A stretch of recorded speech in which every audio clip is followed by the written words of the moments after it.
The JFK files got released. So we've got 80,000 pages. They just dropped within, I think, 30 minutes. So very little is known just yet, but I won't bury the lead. Many people are already saying, those with privy to access, you are going to be disappointed. That's not to say there aren't going to be interesting things and revelations in here. I think the general assessment is, they're going to say the story is the story. But we are getting some interesting documents about what was going on around the world, how powerful world leaders were reacting.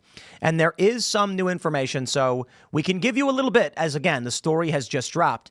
Definitely, we're going to dive into this and break down exactly what's going on with the release of the JFK files. Outside of that, ladies and gentlemen, there's a couple videos from Kansas City and Vegas, these Tesla dealerships. I think it's fair to say that we are at the front door of Weather Underground type terror attacks. And I wonder if it's actually maybe even beyond that. With the Weather Underground, it was the thousands of explosions. But they say it was mostly shock and awe. What we're seeing now is attempts on the lives of conservatives. We've got even more swattings. I think we may be up to around 18 or 19 swattings. And these are attempts to kill conservative individuals as they swat their homes. And it's seemingly getting worse. Elon Musk has decried the acts of terror against him and his dealerships. This is particularly crazy. We have two new stories in this regard. And then, of course, one of the biggest stories of the day, Donald Trump's feud with the judge who argued he had equitable power to the president to force him to return military flights to this country. Absolutely insane. Justice Roberts chimed in over Trump's demand that this judge be impeached. We will talk about that, my friends. Before we do, we got a great sponsor for you. It's Tax Network USA, my friends. The IRS is the largest collection agency in the world. Oh, we gotta, there we go. And with April 15th fast approaching, it's more aggressive than ever. In 2025, enforcement has ramped up. And if you owe back taxes or have unfiled returns, waiting is not an option. The longer you do, the worse it gets. Ignoring your tax troubles is the worst thing you can do. April 15th marks another tax year that has passed you by. Getting ahead of this now is the smart move, but never contact the IRS alone. Instead, let the experts at Tax Network USA handle it for you. Why? Because not all tax resolution companies are the same. Tax Network USA has a preferred direct line to the IRS, meaning they know exactly which agents to deal with and which to avoid. With proven strategies to settle tax problems in your favor, whether you owe $10,000 or $10 million, Tax Network USA's attorneys and negotiators have already resolved over $1 billion in tax debt. Talk with one of their strategists today. It's free. Stop the threatening letters. Stop looking over your shoulder and protect yourself from property seizures and bank levies.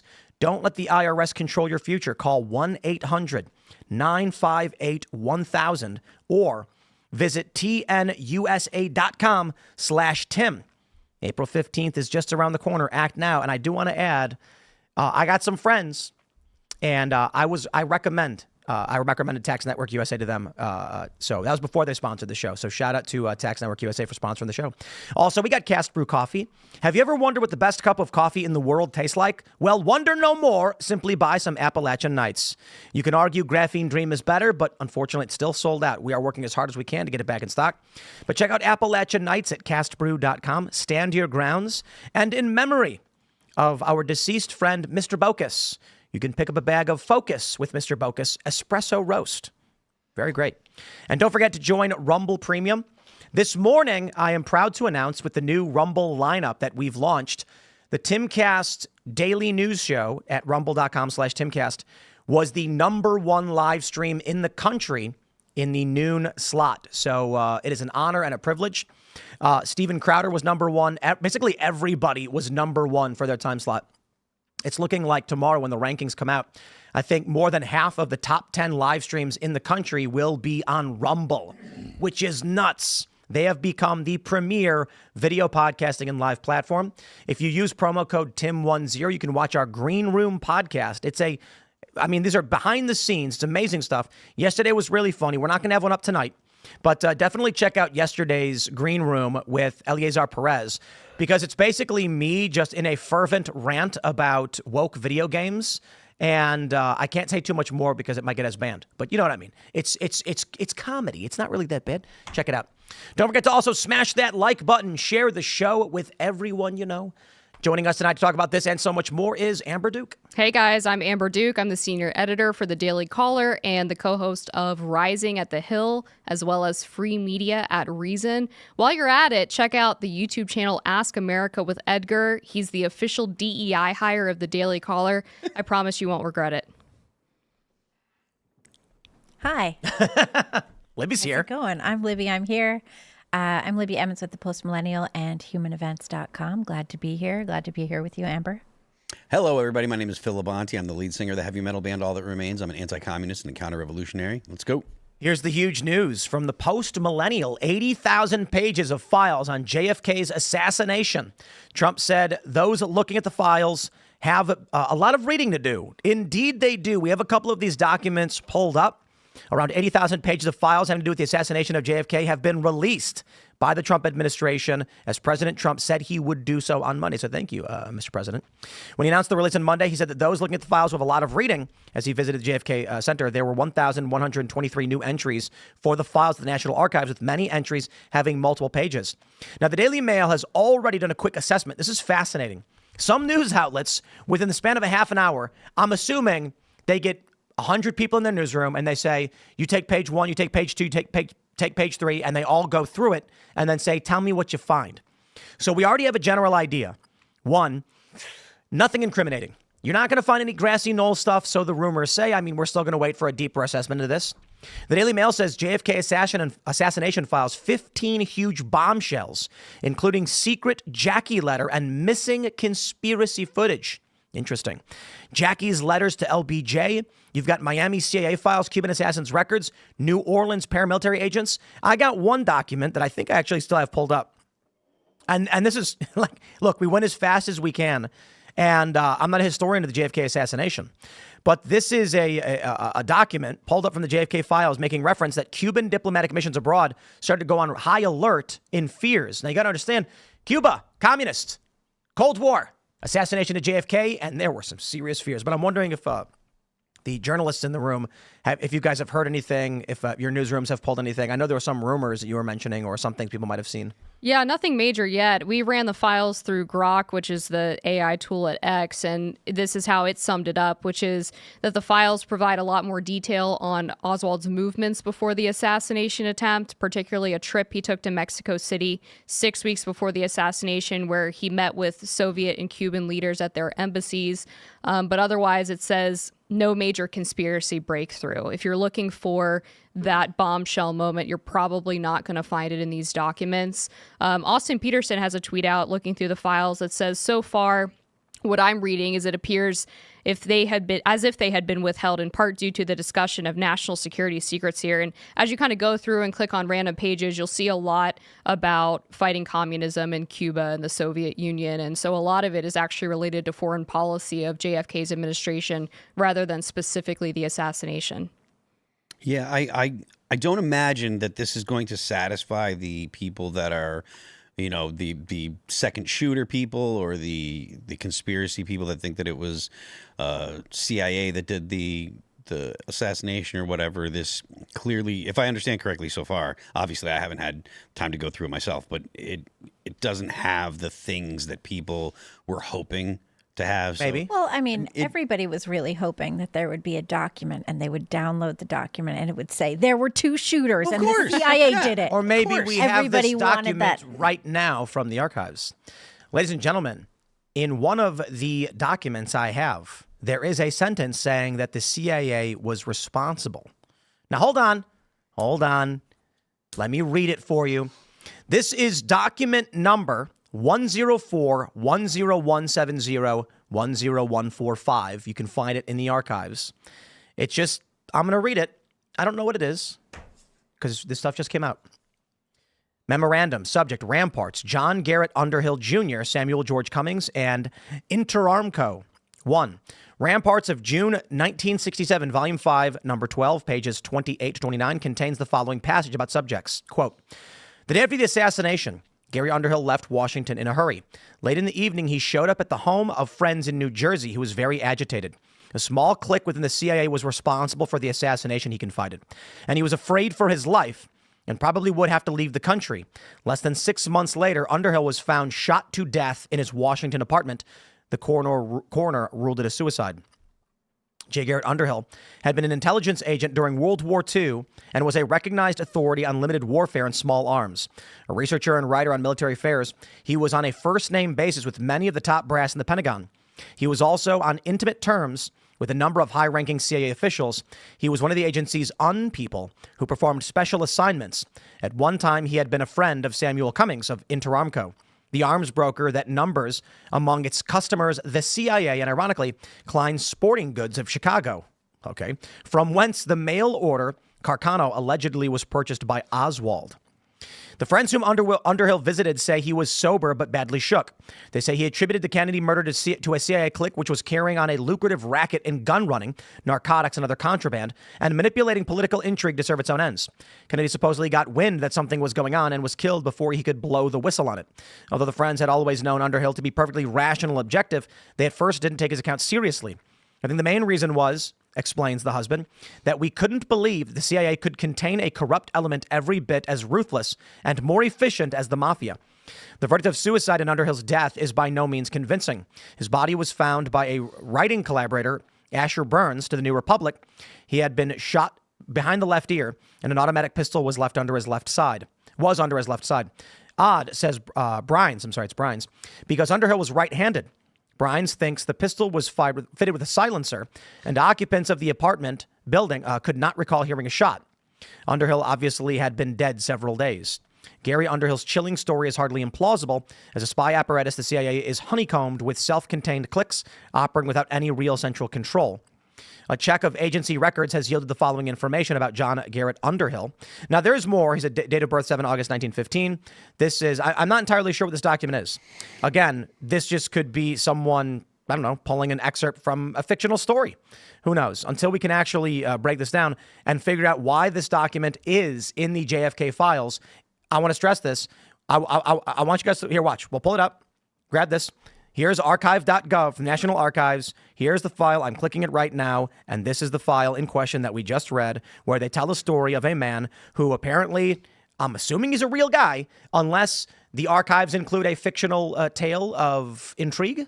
What do you guys think? They put it in there just to satisfy the people that are desiring of, this is the actual conspiracy. That never happened. This is just a paper they slid in there so that way they can calm all the people that are like, there's something, there's got to be a second shooter, there's got to be something. It's to chill those people I just out. looked it up. I mean, I have a picture of his gravestone, a picture of him as a young man, a picture of his death All fabricated. certificate. Yes, all of it. All of it's made up. Going way back. He was a writer and researcher in the area of military affairs, who is alleged to have had high-level Pentagon connections. Never existed. Never happened. Yeah, there's a lot of stories about him going back for a long way. Sounds Clinton-esque. A little bit, yeah, a little bit. Or that crazy case in Pennsylvania where the woman stabbed herself 23 times and it was ruled a suicide. That's right. Yeah, that's wild. Well, again, This is interesting. Let me pull this up. A simple Google search of the individual. Now, I want to stress, guys, that the records just dropped, so we here haven't had a chance to go through anything. For all I know, there's some dude out there watching being like, dude, that was a fictional story that, you know, I don't know why it would be in the... But John Garrett Underhill Jr. has a Wikipedia entry, and it says he was an Army captain in general during World War II, blah, blah, blah. He's a Harvard graduate. He was... a military correspondent for Life magazine and helped make their foreign news department one of the most knowledgeable centers of military intelligence in the world. So he died, John Garrett Underhill. That's the name they said, right? Mm-hmm. Yeah, it says he died in 1964. So I'm not. Oh, this is his son, I'm imagining, right? No, John Garrett Underhill Jr. So it says Ramparts of June 1967.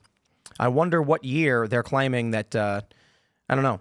I have to look into it, obviously. They go on to mention that Jim Garrison, district attorney for Louisiana, conducted an investigation into the assassination of Kennedy. In an interview that Garrison gave to Playboy magazine, he referred to a CIA agent with valuable information pertaining to his investigation. The name of Gary Underhill was used interchangeably in sources with John Garrett Underhill. A memorandum from the CIA to the Justice Department in 1967 referred to the interview and John Garrett Underhill in some detail. I'm wondering, was this document previously disclosed? Is this just relating to a guy who had claimed this earlier on? No idea. I don't know. No idea. I'll just tell you this. This is in there. Well, if you look at it, there's is the Kennedy 112 documents. pages of PDF files of like 10 PDFs per page. So it's thousands of documents here.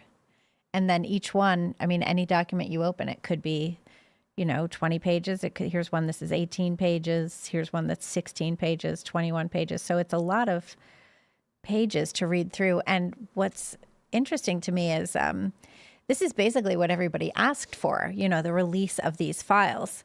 But I think that people forget that when you ask for the release of files, just total transparency, there's absolutely no context. There's no timeline. There's no order that you should read the files in. Some of them are like memo cover sheets without the, accompanying documentation that was referenced in the memo. So it really takes a lot of, you almost want to print it all out and put it in a big pile and get someone to collate it in some kind of order so that you could look through it and assign context that you know about from the time period, like this happened then, this happened then.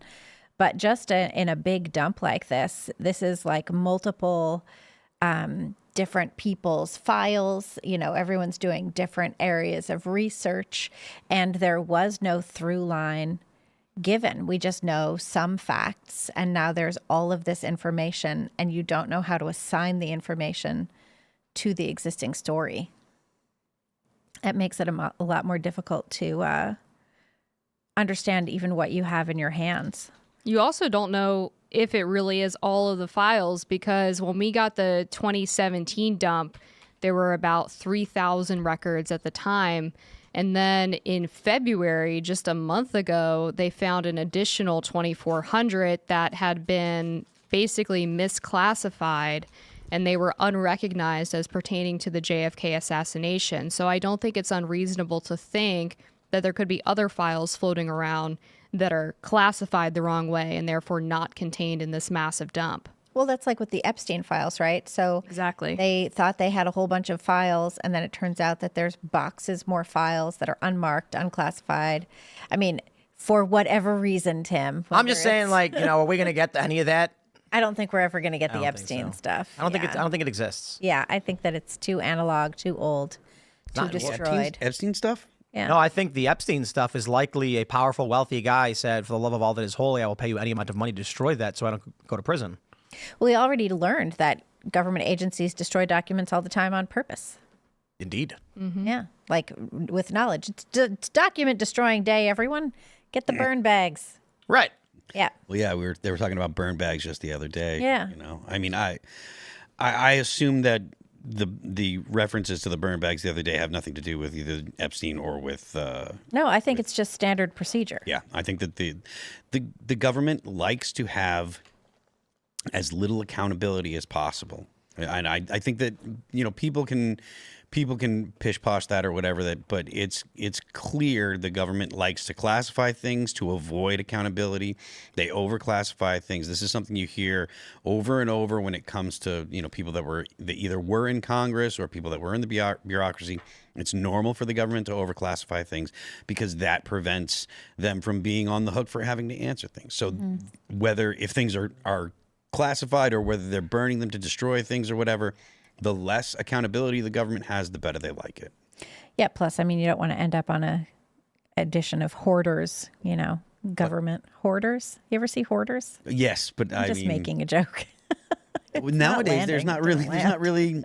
the possibility of that anymore because it's all digital now. Well, you can still be a digital hoarder. Do you remember this conversation about climate change? There was a conversation a couple of years ago. It was like, to prevent climate change, clear your digital files. You're not entitled to that much hard drive space, that much cloud space. You have to clear Really? No, clear I your didn't. files for climate change. For climate change. No, Yeah. I was unaware of that, but Instead of just ramping up your good grief. Dropbox account, grief.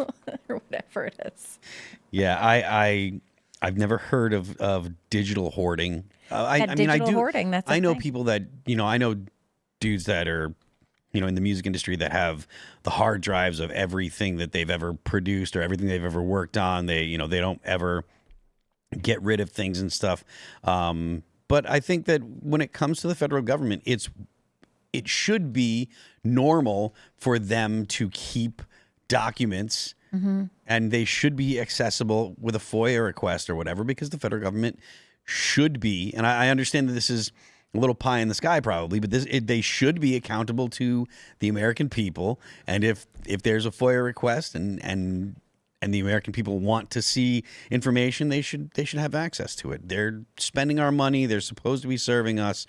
The things that they do are supposed to be in service for the American people and to better our position globally. And so, unless it's something that is actually classified for good reason, then it should be something that the American people could see. Well, There's a lot of Cuba stuff in here. yeah, a lot of Cuba stuff, a lot of Soviet Union stuff. And the last time I was here, we were talking about the Epstein files. It was the day that the influencers got the infamous binders. And then they had that 8 a.m. deadline the next morning where Pam Bondi was demanding the documents from the FBI field office in New York and the Southern District of New York.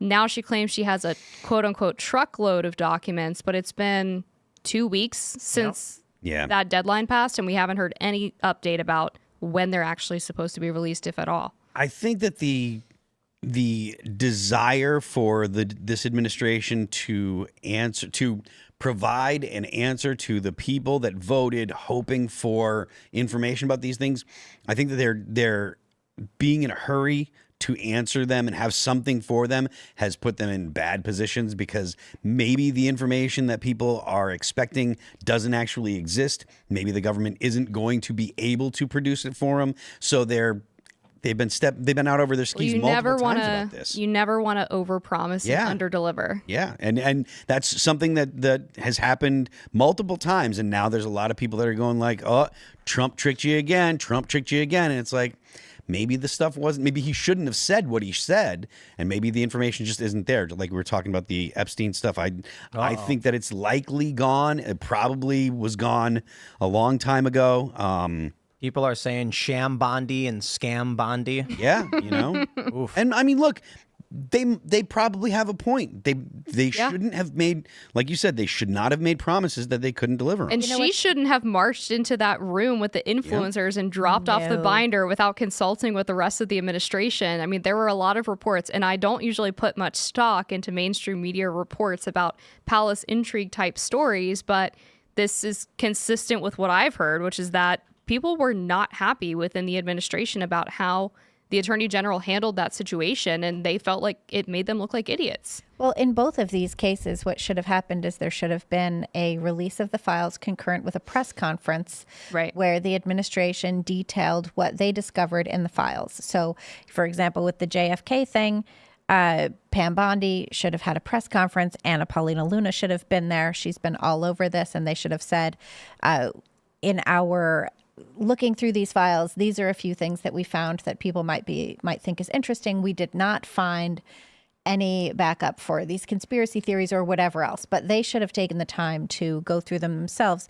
And the same thing should have happened with the Epstein files. Instead of giving the folders to a bunch of people who, I don't know if you saw, Mike Cernovich did a whole video on it that I watched because I was like, what did happen, And instead of just giving binders to people who didn't have their phones and weren't about to go on air and discuss it, should have been a press conference. Like, This is what we have. This is what's going on. Instead, with the Epstein stuff, they increased the mystery and increased the level of distrust. And there was absolutely no reason to do that. And they threw those influencers and journalists and stuff, they just threw them under the bus. They all ended up taking the heat for something that was not their fault at all. Yeah, I think that and there was nothing in the binders for them to really discuss once they even got on air. The idea of a press conference probably is actually a good idea. Like if they had someone go out and say, "Look, here's a bullet points that are going to be people are going to be interested in." It's not hard to figure out the things that people are, the questions that are going to be asked. But they should have been able to answer questions and talk about it, and it probably would have diffused a lot of the criticism that they've taken so far. Let's jump to this next story. Ladies and gentlemen, it's getting hot out there. And with the latest string of terror attacks at various Tesla dealerships, I got to say, it's feeling like we're entering Weather Underground levels of terror. I wasn't alive, of course, so there's no way for me to remember that, but I can only read about it. But the videos that are coming out from these attacks, they're nuts. We'll play one of the videos for you in a second, but take a look at this from The Guardian. FBI investigates blazes at Las Vegas Tesla showroom as potential terrorism. We have this story from The Verge. Multiple Tesla vehicles were set on fire in Las Vegas and Kansas City. Again, we have videos of both of these incidents. I want you to take a look at this. Several vehicles set on fire at Tesla in Las Vegas, police say. This video is absolutely insane. Crazy. For those that are just listening, there's no sound, but the vehicles are exploding. These are massive electric batteries. And this is Elon Musk tweets 100% violent terrorism. It is. And I mean, this is the behavior of the left. They've been allowed to do this for the past, longer than the past 5 years, because it really did work up to the summer of love that we had, right? So there was Ferguson in 2013, I think is when something like that. I think it was like 2013. And then there were all the riots at schools when they were trying to shut down speakers and all the violence that was going on there. And then it kind of came to a crescendo in 2020. But the left has been violent and destroying property and firebombing things for the better part of the past 10 years. Well, and I mean, go back to the 60s. They were sure. Yeah. Well, I mean, if you go back to you just go back to the 80s, and there was a bombing in Congress. Like Weather Underground was like 60s. Weather 70s. Underground was in the 70s. Yeah. Between 71 and 72, they set off 2,500 bombs in the United States, and then they did a bunch of bombs throughout the rest of the 70s. And didn't they blow up a brownstone? Greenwich Village. They did kill someone. So I mean, this is not the idea that the left is passive or whatever is ridiculous. And it's something that the FBI, they should do everything they can to round these people up and put them in jail forever or for as long as possible. So here's the video out of Kansas. And again, I guess there's no audio on this, or is that us? Okay, so I guess these videos don't have any sound. This is a guy who tweeted, just drove by local Kansas City Tesla dealership, barely caught footage of a girl in a black dress running away. Yo, this is getting scary. The Daily Beast, Elon Musk cries terrorism after Las Vegas Tesla car fires. That is terrorism. It is. Blowing up it car is. dealerships is a terrorist act. And the White House said in a press briefing, I believe it was last week or the week prior, last week, like March 12th or something, that they were going to be investigating these as domestic terror incidents. And just like that article, the media started making fun of them and basically telling them not to believe their lying eyes. They pulled a fiery but mostly peaceful moment. We did a roundup of this at the Daily Caller. Vox characterized it as, quote, very spirited, peaceful demonstrations. And an MSNBC anchor said, just to be clear, you protest a private company, you are labeled by this administration a domestic terrorist. These aren't protests. These are acts of violence. I mean, it should be obvious, but these people are obsessed with running cover for the worst of society, whether it's Trende Aragua people being deported or people firebombing Tesla dealerships. Let me play this clip from, this is Charlie Kirk. What does Trump expect? Oh, I believe he expects violence. I believe he expects confrontation. I believe he's working toward a civil war. That's Maxine Waters. Then we have this. This is data analyst Barbara Walter, hired by the CIA to predict the likelihood of civil wars developing in foreign countries. She believes the United States is potentially years away from another civil war. These are people on the left. So what I love about this is they're going to lie to you. And what you need to understand, we here at Timcast have been bringing up the possibility of civil war for some time. Many of you may not know that. And the response from liberals has always been to take clips and insult me and the show and say either we're trying to make it happen or we're crazy people for suggesting it could. At the same time, while they're putting out that outward propaganda to say, haha, look how stupid these people are, their experts and politicians behind the scenes have been warning them it is coming for some time. So I think the difficult question, or I should say the difficult scenario, the better way to put it, as we watch them engage in overt acts of terror against Elon Musk, and it is terror. They are attacking Tesla dealerships, not because they don't like his cars, not because he mistreats employees or any other accusation they may have come up with, but literally because he's working with the current administration. That is purely political. And while we are watching it happen with our own eyes, the media is coming out and saying, it's a protest, it's a protest, it's a protest. They did this in 2020, peaceful protests, mostly peaceful protests. They're not going to stop lying. And so you need to understand something. The people who write those articles and go on the MSNBC shows, do you believe these people genuinely don't understand what they're doing? I do not believe for 2 seconds that you can watch a bunch of black-clad individuals firebomb buildings and then call that a peaceful protest knowingly. No one is that stupid. They're obfuscating and covering up for their revolutionaries, or whatever you would want to call them, for their terrorists. And they want to keep as many people in the dark as possible for as long as possible and shift the blame to those that are being attacked. Well, yeah, and they don't want you to, like you were saying, they don't want you to think that it's terrorism. They go out of their way to make sure to use softer language. It's like the fiery but mostly peaceful protests that we saw in August 2020 in Kenosha, Wisconsin, which was absolutely insane. Yep. And you actually had the Trump Rapid Response Twitter account put out a tweet, just like a video from MSNBC. I want to say it was Abby Phillip. Is she CNN? Whatever. Anyway, I want to say it was Abby Phillip talking about how these were not terrorist attacks. They're, it's just a protest. And then they put the clip of fiery but mostly peaceful from that summer in 2020 on the end of it, just to make the point. And that is the point. That is what these pundits are doing. They're very clear that they want this to be called a protest.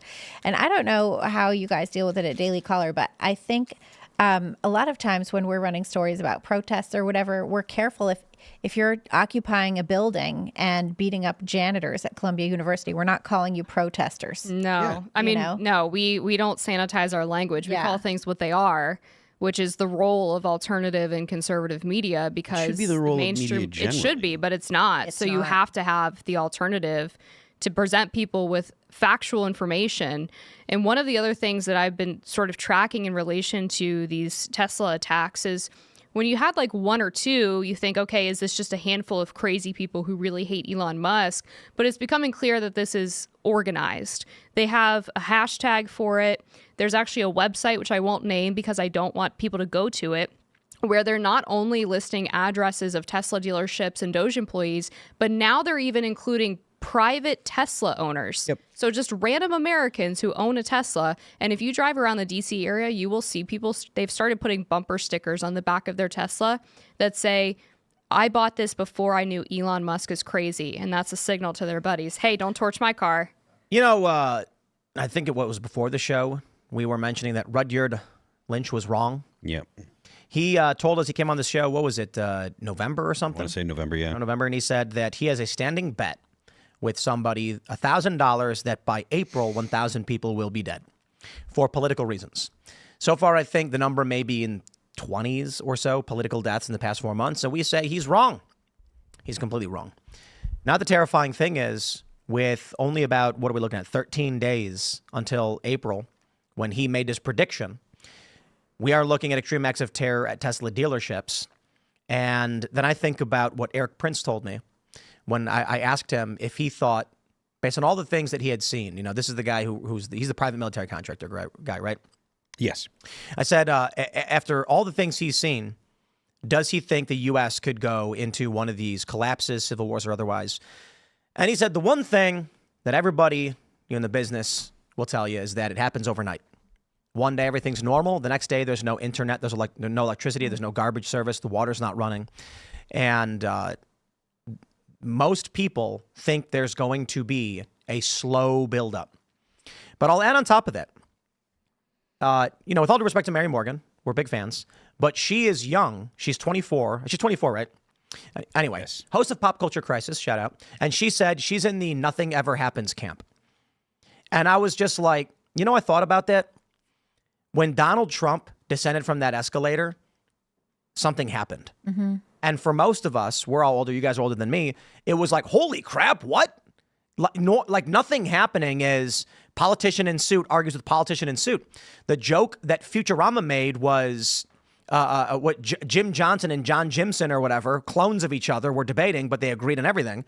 That's how people in the 2000s viewed politics. Nothing ever happened. And then Trump stepped up. Something happened. Trump was accused of being a Russian spy. Trump was impeached twice. There was scandal after scandal after scandal. The media wouldn't shut up. And Mary says nothing ever happens. I'm like, that's because Mary was 14 when Trump descended that escalator. For her entire adult life, she has been living in the heat, in the fray of this stuff happening. So much stuff. It's yeah. relative. Yeah. So what we're looking at now, it is remarkable to me when I talk to someone and say, you really don't think a civil war is possible? No, it's not possible. And I'm like, after everything that's happened, it's like I'm still talking to people, and it's like, did you see the bullet graze the head of the president? And they're like, I don't know. People live in the moment, and what happens is if things get too hot too quick, people freak out. But if things are just getting hotter very slowly, people adapt. It's boiling frogs, right? Well, the thing, too, I've been thinking about as we have the release of the JFK files, and Trump has also promised Martin Luther King Jr. files, Bobby Kennedy assassination files. And I was thinking about how that was an assassination era. I was thinking about my mom. My parents lived through this period of time when the president got assassinated. You know, one of the nation's top civic leaders got assassinated. The brother of the, Two of them? president got assassinated. Yeah, it was MLK, RFK, and JFK. Mm-hmm. And they just all got assassinated. I mean, living Malcolm through X. that time. Yeah, Malcolm X got assassinated. Right. Yeah. Yeah. How do I forget about Malcolm X? I just remember the zoot suits from that Malcolm X movie. Yep. But yeah, I mean, this was a lot of political bombings assassinations. that we're talking a about. lot of that, a lot of assassinations. And there was no, you could say there was no civil war, but there was certainly a massive uprising. There were massive social unrest, civil strife, for sure. I mean, you had people got shot at universities, shot to death at Kent State. Crazy. You had, you had civil rights activists getting murdered all through the South, white civil rights activists, black civil rights activists. You had lynchings. You had Emmett Till, which was a crazy. Was that in the 60s? Wasn't it? It was like all around that before period. that. Was that before? Was that the 50s or was that the 60s? Emmett Till was 55. 55. So yeah, that was early.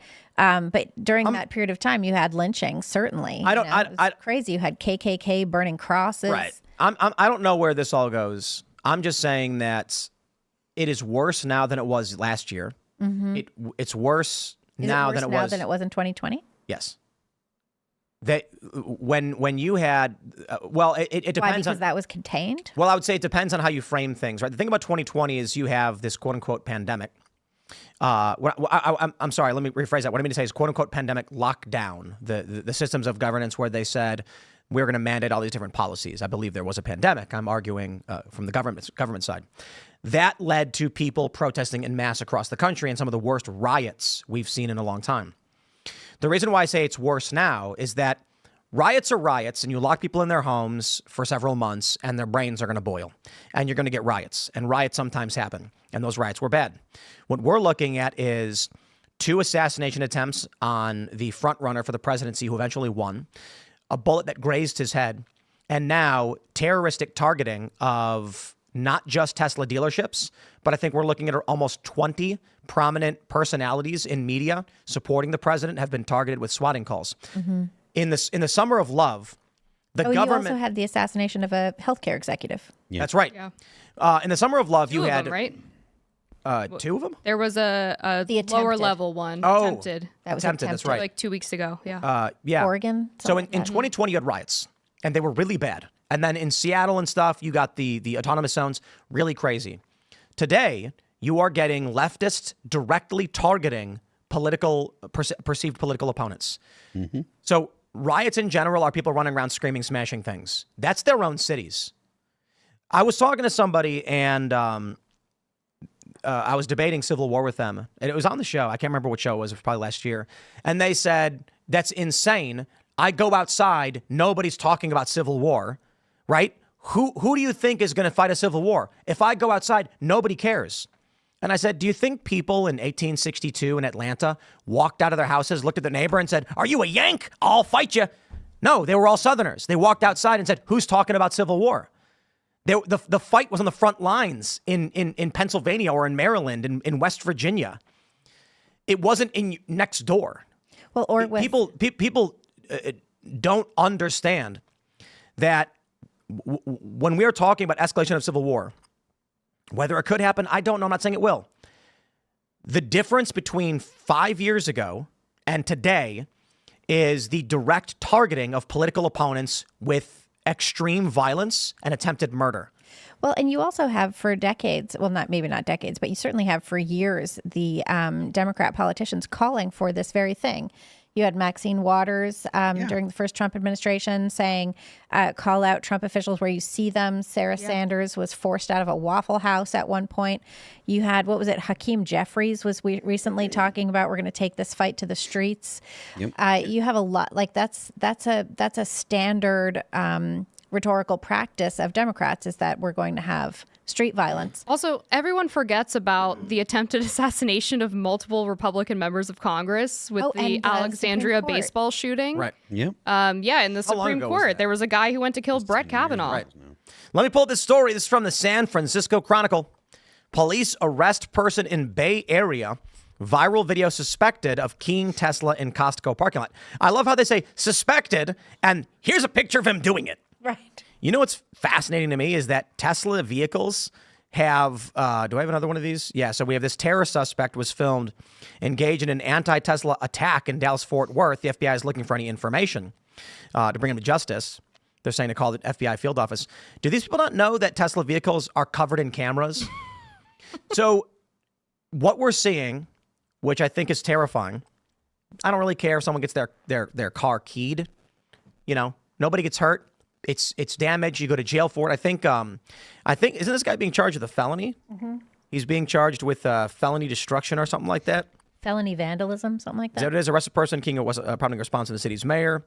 A video apparently recorded by the Tesla itself, because they have cameras all over the place. Let's see, Chief Paul. I thought it was I don't know if it's in here as a felony. We have this story. I can find it. Yeah, see if you can find it. I thought it was felony destruction of property or something. The crazy thing about all of these attacks, be it the arson at the Tesla dealerships, is what foments these things. Earlier you were mentioning that it's organized, Amber. Mm-hmm. It kind of is and kind of isn't. I would refer to this as the ice bucket challenge of terrorism. Yeah, I think that's fair. They're not like meeting in a central location and sending out terrorists. They're going on TikTok, right, seeing the video, and then running out to join in the trend. Felony vandalism. Felony vandalism. Good. Lock them up. Yeah, I think that the more people that actually see serious repercussions from this, the better. Because there's nothing that's gonna disincentivize people from this unless there's I don't think it matters. Government doing something. You don't I think don't so at all? think they're going to care either, because they want to get arrested. Look at Congress. Every time there's a they want to get arrested for the attention, but they don't want to go to jail for a long time. Yeah, but we're once again, that's why it's the ice bucket challenge of terror. When they perp walk, it's a celebration for them. That's a martyr. I mean, right. And plus, what about this administration would make you think that they're not going to take this seriously? I mean, they literally just deported a professor who attended a funeral of a top Hezbollah official. Like, they're not playing around. Remember that guy whose name we forgot lit himself on fire? Yeah. Oh, yeah. I remember his name. I remember his name, but I'm not going to say it. Same. I don't remember. I recommend people not immolate themselves like this. Why would someone do that? The guy who did it outside the Trump trial? There's been like 7 of them, by the way, in the past year and a half. What was it? It was over Israel, right? Yeah. Was it over Israel? There was an Israel guy, yeah. So when I think we pulled this up yesterday and we talked about it, there was a guy who vandalized a bunch of Tesla chargers and set fires and then spray painted "Long Live Ukraine." And I'm like, this guy doesn't know where Ukraine is on a map. 3 years ago, he didn't know Ukraine existed. What drove him so insane? And that's the point. With the stuff that we're seeing, if you say we're gonna arrest him and Trump's gonna come in, they will cheer for this. We're talking about people who have nothing in their lives. They have no faith. They have no purpose. They have no moral structure. They want only to appear in the videos displayed in front of other people. Here's an example. You guys ever see any of the thousands of videos where a guy will take 2 milk jugs in a Walmart, dump them all over himself, slam them on the ground, and then scream, what was that? I'm a big, beautiful baby or something? Something like this? Just, it doesn't really matter what they scream. Well, apparently. These people are so desperate for attention of any kind. These are the kind of things they're willing to do. So if Trump comes in and arrests them, they're going to be crossing their fingers, please, Pert Monkey, please, please, please. And all the leftists will film them and cheer for them and encourage more. Like Luigi Mangione. Yep. Well, I mean, so then do you have an opinion as to what should be done? There's no, I've been saying this. Phil, you've been saying this. There's no off-ramp. To quote the great Phil Labonte, you said this 2 years ago, last year, there's no off-ramp. And that's kind of the point I'm making. The action you take to stop the violence will be used as a weapon because it makes them feel good. Right. So it makes you them can't feel like they're over the target. and you can't do nothing because they're the instigators. Well, putting them in jail forever makes me feel good. Agreed. So I'm not saying don't lock them up. to El Salvador. I am saying Guantanamo Bay. Gee, yeah, get Mo, man. Hi. why not? I love the idea. We're talking about people who are committing acts of terrorism. Yeah. So Fine. Go with other terrorists. Bring waterboarding back, man. let me tell Of you. course, the same people Where's who say Dick that. Cheney when you need him? I know, right? Why did we drive him out of the party again? We were talking about religion the other day and moral philosophies with Eleazar. That was really fascinating. And this morning I decided to do an assessment on the whole Sam Cedar video with Eleazar and how Sam had a decade to Google search utilitarianism and didn't do it, which kind of blew my mind. Because I debated him like 7 years ago, and he said, "I don't know what that is." And I'm like, "Okay." And he never He figured it never out. looked it up. He never. So anyway, What a I hard digress. concept. In this conversation, we were talking about the requirement of moral tradition and moral foundations for a nation, and I got to thinking about this balance between your principles and war. We were discussing things like war between good and evil, and you know what I just said? I thought to myself, I don't care anymore. Look, you're not going to win a debate with a man who's intent on breaking into your home to murder and rape you. Like a guy kicks your door and screaming, "You're evil and you're a demon and I've come for you." You can't be like, "Well, have a seat, sir. Let's debate this. I have rights." No, you can't do much with a guy like that.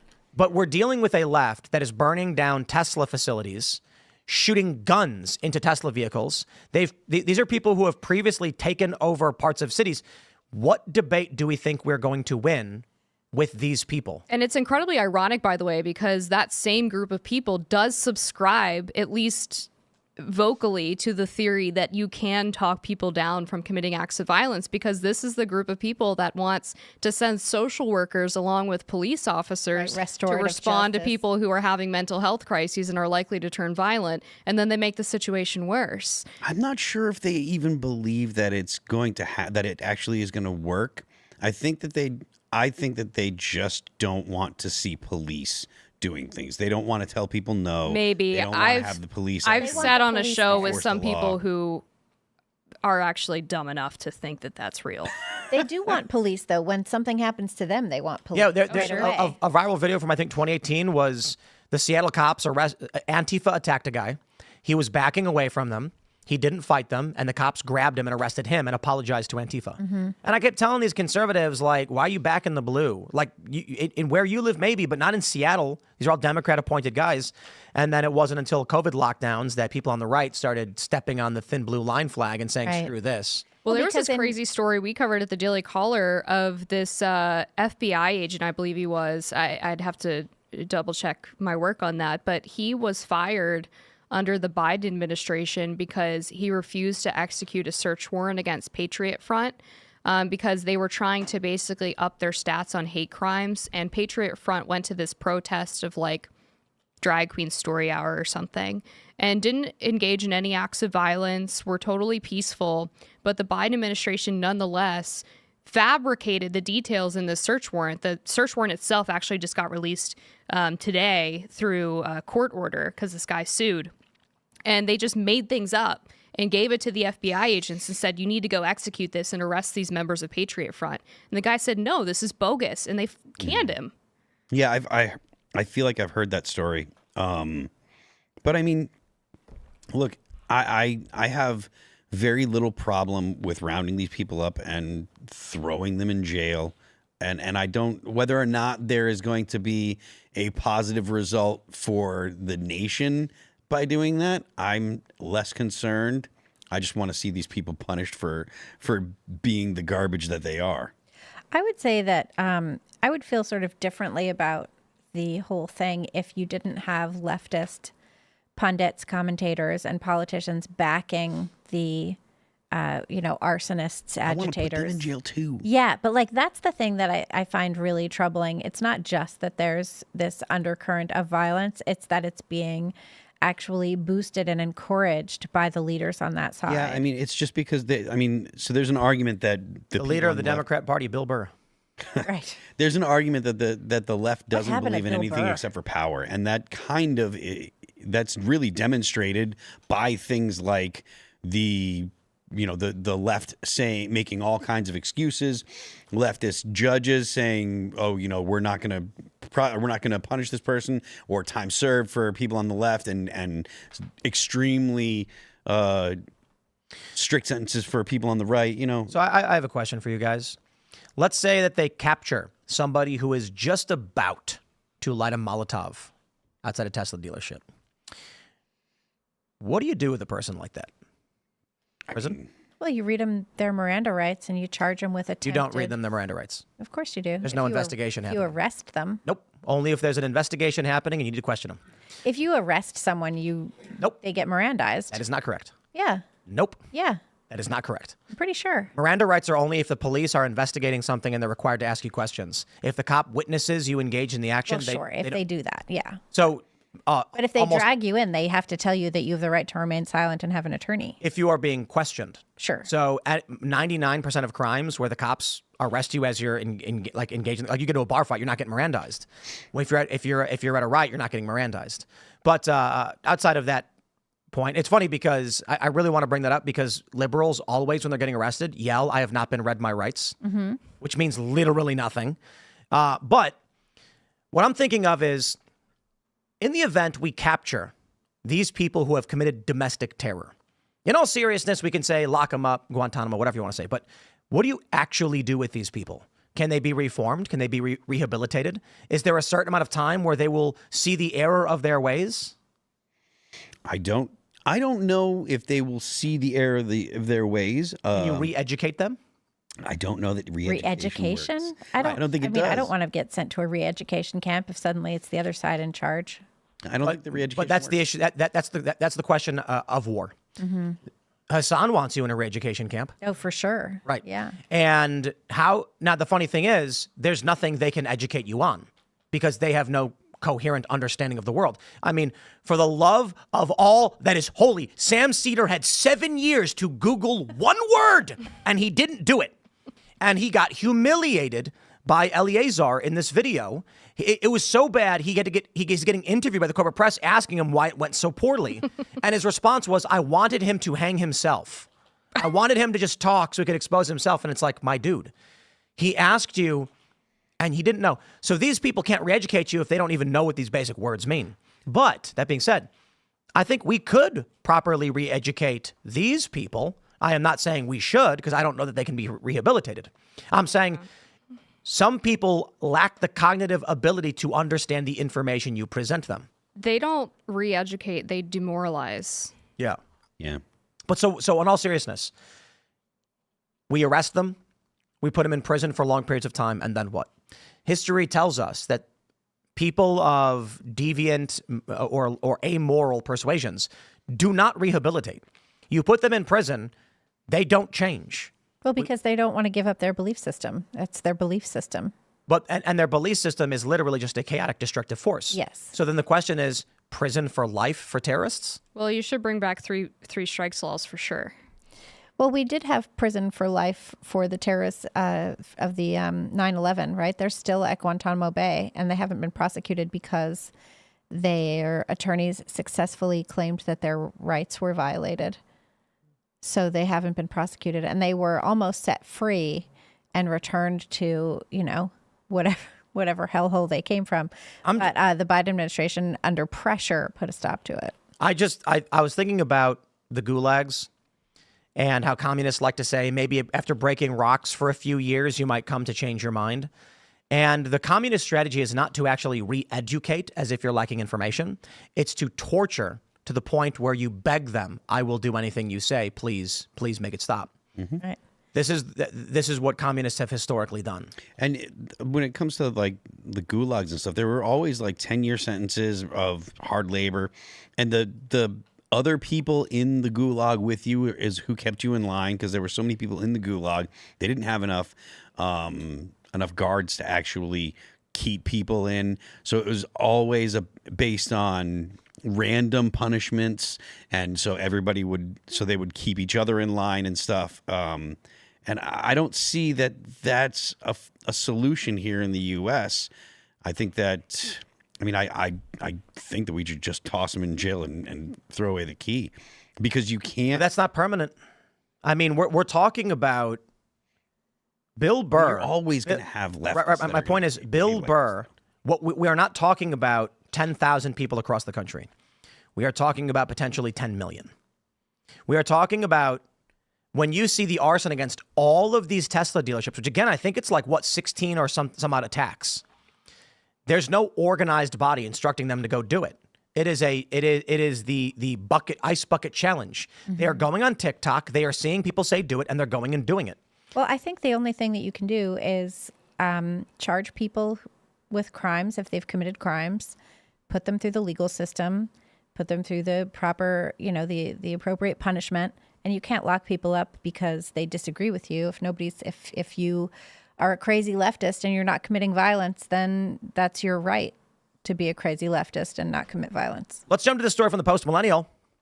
Doxing website featuring Molotov cocktail cursor exposes personal info of Tesla owners. In addition to listing alleged Tesla owner data, the site reportedly maps out Tesla dealership locations and approximates the positions of the company's supercharger locations. I don't want to potentially reveal any information about the name of that site, but if you guys are familiar with what's going on with this, if you want to explain it without... Yeah, we didn't link to the site in the story. No. Is it named, though? I don't It might be. think so, but I didn't review it. This was actually just published by Tommy Stevenson. Yeah, do you want to give us the breakdown, Amber? Well, the website, as the story says, that you just read, has the private addresses of Tesla owners, Tesla dealerships, also includes the addresses of members of Elon Musk's Doge team. And when you go through and click on these things, it has like a little icon on a map to show you where you are in relation to individuals that you can go attack. So, I mean, it's doxing on a wide scale. That's the gist of it. And it's I think the unique thing, or the new development thing of this, is the fact that they're doxing, private citizens, people that just own Teslas. If I don't know how much information is actually on the website about private, individuals and stuff, but like that is a different kind of situation. If they're going to start seeing it's one thing. The website has become so popular that their servers are down. They want to bankrupt Elon Musk, and they do that by discouraging anyone from buying a Tesla. Well, not only that, but they obviously want to discourage people from buying a Tesla. But if they actually do start attacking people that own Teslas, that is a new step. All right, it's an escalation in this. And I don't want to see that, but you'll see people, start to fight back with that kind of thing.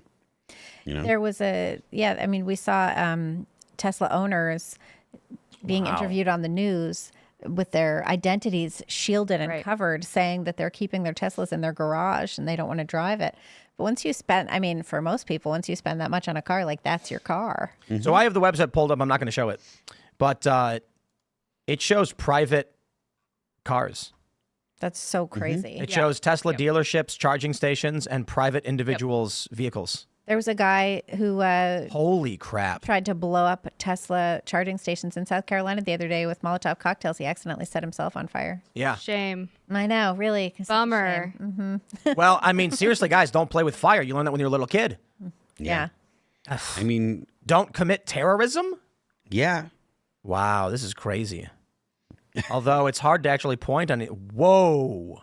What? Can you find stuff? I ain't going to pull it up, but yes, I can. I found a private woman's car in Virginia. That's not right. You should leave people alone. Their home address.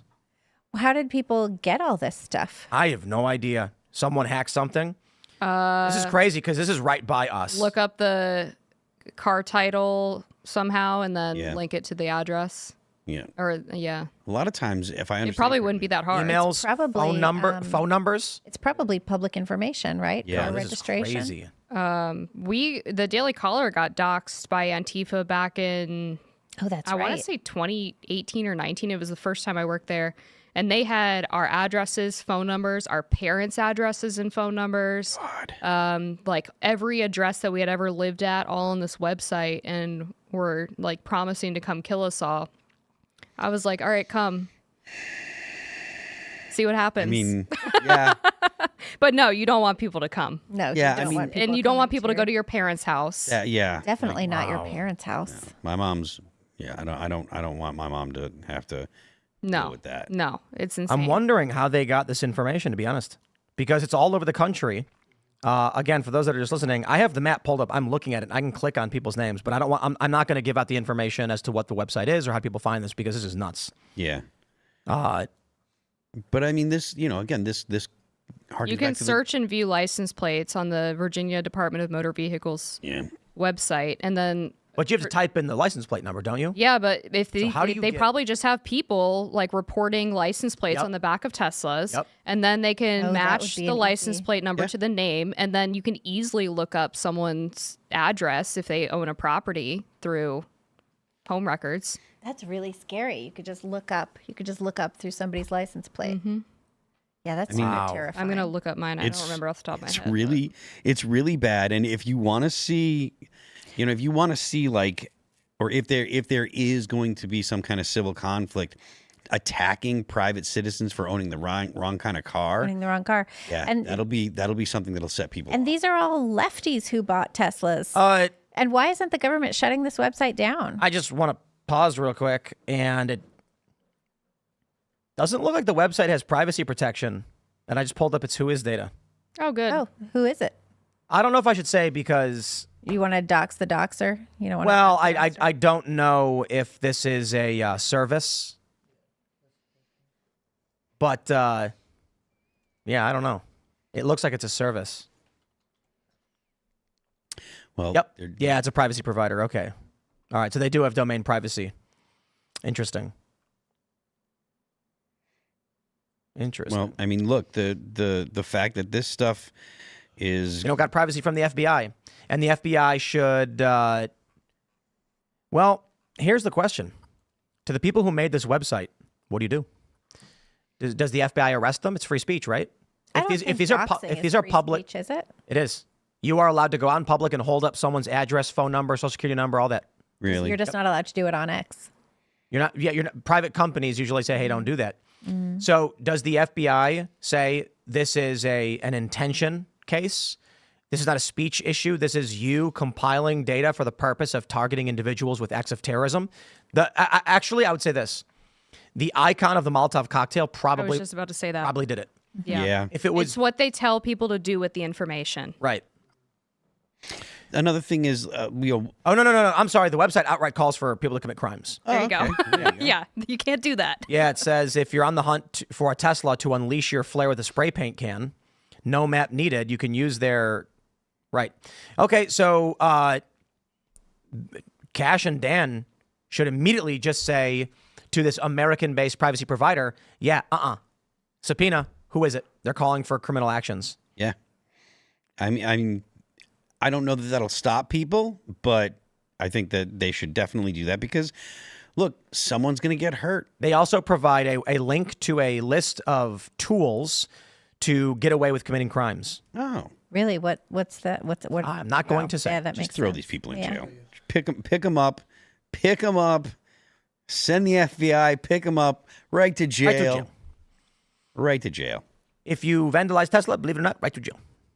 Right to jail. Yeah, they should. This is all BS. They're intending to terrorize people. They're terrorists.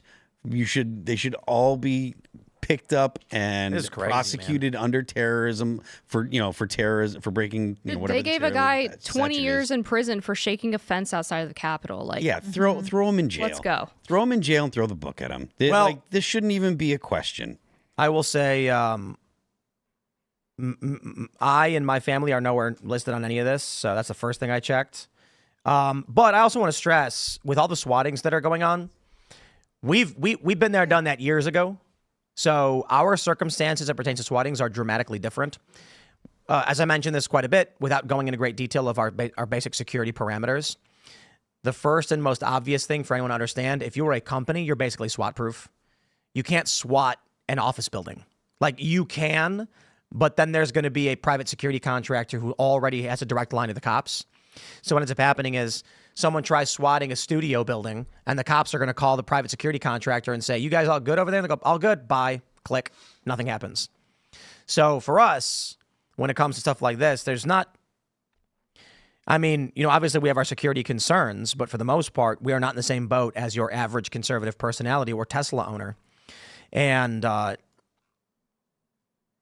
As a Tesla shareholder, I am deeply angered. But I'm wondering if they compile this information through sightings, right? Mm-hmm. I would think so. So it's got info on Chargers and Teslas. That's easily pulled from any website. They can get an API for anything to find Tesla chargers. Google Maps has it. But as for individual owners... Yeah, that's really scary. Whoa! It doxes Kash Patel. Oh, my Really? goodness. Yep. Oh, it's over for them. Yeah. You donezo. I'm not going to show this, but Kash Patel's address. Home address. Pick them up. Yo. Round them up. That's balls. Kash Patel's address is in here. That's really wild. Is that real? That's crazy. Yo, that's messed up. It's Pick 'em yeah. up. It's messed up all around. Let the roundups begin. Get them all. Wow, man. I can. I want to try and see if I can verify this. I'm not going to show anything, of course. Yeah, I mean, look, there's nothing more to say about this. Honestly, they should just they're terrorists. The intent is to strike fear in the hearts of people that would support Elon Musk or Donald Trump or Doge. Round them up. Yeah, I mean, the people who made this website It's got a list of- calling for violence should probably see some charges. It's got what appears to be a list of government employees working with Elon Musk. Right. Yeah. Members of Doge. Yeah, Yep. and I mean, I understand that there's Yeah, going to be yep, pushback there's when another you one. try to actually cut the government and stuff. But this is something that, like, libertarians have been talking about doing this for literally Yo. ever. Mike You know, Benz. Doing what? doing cuts like Doge like talks Doge, about yeah. doing, cutting the size and scope of government. This is the kind of stuff that I've been hoping to see for all of my entire adult life, And so, if people are going to be like, "Oh, well, we're going to attack you for it." Also Look at consider, FBI. in addition to people just like looking up license plate numbers, there could also be members of law enforcement who are involved in this, who have access to those databases. Like, if they went rogue, they could easily just look up license plate numbers and you immediately have all of the registrants' information. Wow, man.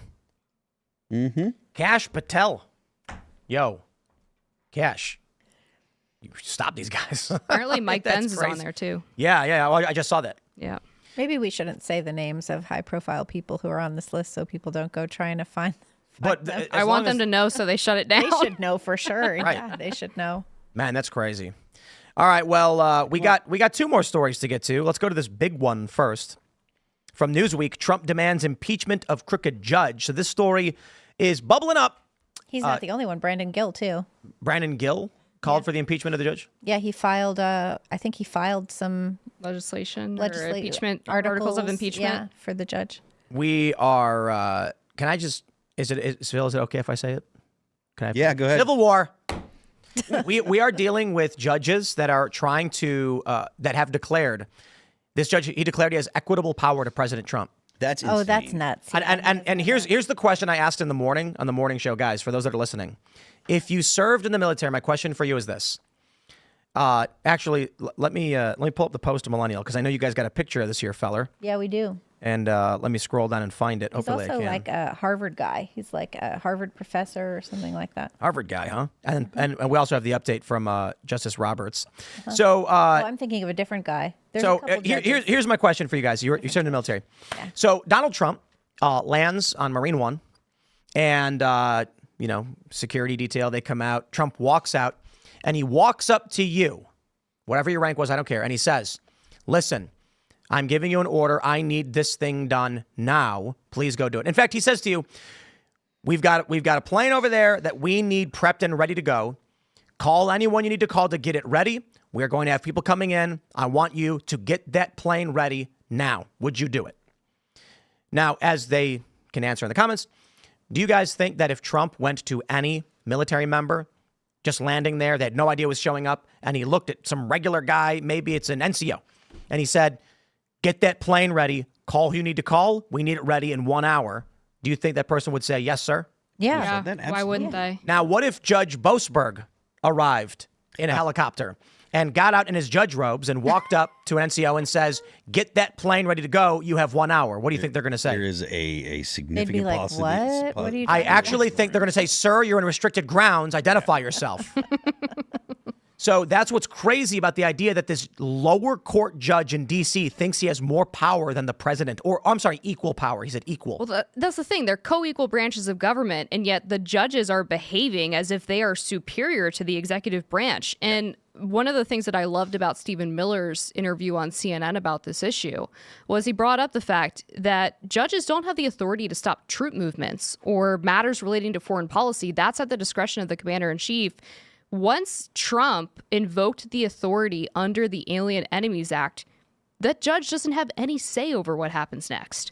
Well, and also Trump declared the cartels and the criminal gangs terrorists. Exactly. And then you're going to go to war with terrorists. And so then the law perfectly matches. It's fine. I want you to envision. What was the guy's name? Spitzer? The guy who bombed who bombed Nagasaki and Hiroshima? I have the magazine right there. The Enola Gay? No, the general. Yeah. Which general oversaw bombing? They have the Enola Gay Nagasaki. at the National Air and Space Museum in Chantilly. It was General Curtis LeMay and Leslie Groves. I want you to imagine that these guys sitting there with their cigars are like, "Boys, load it up, put the bomb in. We're flying to Japan." And then as the plane's in midair, a D.C. court judge goes, no, turn those planes around right now. And the general goes, shucks. All right, boys, send them home. A local district court judge told us we can't fly those planes. And these aren't even presidents. These are generals. They're going to be like, "Excuse me?" And that ain't happening. No. The president can give me the order. You can't. But more importantly, imagine the president tells some guys, "Get on this plane. We have enemy combatants that are being sent to a foreign country that we have negotiated with." And a district court judge bangs the gavel and says, "Turn those planes around, mister."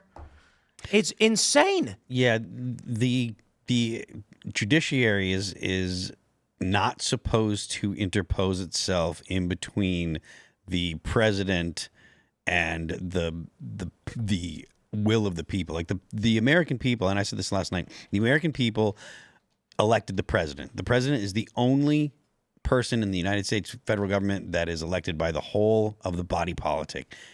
Everyone else is a representative of a different area or congressional district or state or whatever. The people elected the president. Clearly, they wanted his agenda implemented, and these judges, and it's multiple judges now. I mean, what? There's a lot of judges. One judge today required that some USAID employees be rehired and their credentials given back. Sorry, that was the general's name, General Spatz. And he oversaw Pacific Command when they bombed Japan. And Chief Justice John Roberts obviously does not know what time it is because it is far overdue for the Supreme Court to start slapping these guys on the hands and telling them you have overstepped your authority. Yep. Because there have been dozens of injunctions across the nation against Trump's policy, and the Supreme Court takes on average about 80 cases a term. They're not going to be capable of, when this comes up in June, of taking on 40, 50 cases against the Trump administration and resolving all of this in a timely fashion. Yep. This is intentional to slow walk the policies, and inevitably the Supreme Court's only going to take, let's say, 1 or 2 cases, and the rest of them are just going to be in injunction limbo for the entire term. Do you think there's going to be emergency injunctions until that point? Do you think they're going to weigh in? Trump administration should ignore these judges. I don't think that's a good idea. I have a joke for you guys. What do you get when you cross an out-of-control bureaucratic state of judges and other bureaucratic officials who believe that they have equal powers to a president and are trying to obstruct the popular mandate? At the same time, far-left terrorists are firebombing Tesla dealerships and calling and swatting attempted murder attempts on prominent conservatives, directly targeting them with threats of fear, violence, and death. When you cross that with an administration that won a popular mandate and is seeking to gut and dismantle that bureaucratic state and get rid of tens of millions of criminal aliens in this country, with a population also angered at the attacks against them and willing to defend themselves. Something like Brazil. I know what you're looking at, but I'm not going to say it. 2 words. Civil war, I told you. So again, I'm being a little bit hyperbolic, but if now is not, look, if it is not the craziest point as of yet since we've had these discussions, then I don't know what else you could be possibly looking for. It's one thing when a roving band of lunatics, or millions of them, like we saw in the summer, hundreds of thousands in the Summer of Love. It's one thing when they're going around smashing buildings and firebombing buildings, and we see like a mayor join in, and then the president's staff fundraises for these criminals, and then the vice president directly solicits funds for these criminals. That's kind of worrying. But right now, what we're looking at with this judge going up against Trump, it is like they are trying to use simultaneously terrorism against Elon and conservatives with the swattings, as well as administrative attacks on the Constitution. The crazy thing is, if you go to any one of these liberals, there's no argument to be had. That's why I say, or to quote Phil, there's no off-ramp. You go to a liberal and say, a lower court judge cannot instruct a president to alter his military operations. They'll go, yes, they can. Well, what the judges aren't realizing, and that was what was so interesting about Stephen Miller's, what was it, CNN? That was a really fascinating segment, because the CNN, whatever her name is, the pundit there, and I think these judges don't realize that they are, in fact, interfering in military operations. That's what this is. When you're taking criminal gang members out of the country and putting them in prison and saying you're not going to be wrecking havoc in our country anymore, that is a military thing. And a mass deportation is a military thing. That's why it was, I think, so key that, you have Trump, you have Tom Homan, you have all of this effort to remove criminals very specifically, to remove gang members very specifically. But when it comes to your average people who the crime that they committed was illegally crossing the border, and they've just been existing without issue since then, you have the new CBP Home app, which has been repurposed. Love it. To allow for self-deportation. What's crazy about that app, it was created under the Trump administration to allow for the quick importation of perishable goods. Was repurposed under Biden to allow illegal immigration, and has now been repurposed to allow people to go home. Yeah. I mean, oh, man. The CBP One app was such a scandal, and it didn't get talked about enough during the Biden administration, because people talked about, so-and-so number of people are coming in through the CBP One app. But the craziest part about that app is that there was no tracking function. Mm-hmm. You had to rely on illegal aliens to voluntarily check in, and only then would the government get their location at the time they checked in, but it didn't continue tracking them the entire time they had the app on their phone. On their free Biden phone. Yeah. Yeah. Their free Biden phone. Well, I have you guys seen the commercials now that Trump is running? Yeah. Actual commercial advertisements. Yeah. Go home, use the app. You could leave now and maybe you can come back. Also, And, the Christy closing time video. Oh, yeah. So yeah. great. But Christy Nome, have you seen that she's running commercials as well? Yeah. Like legit commercials on TV.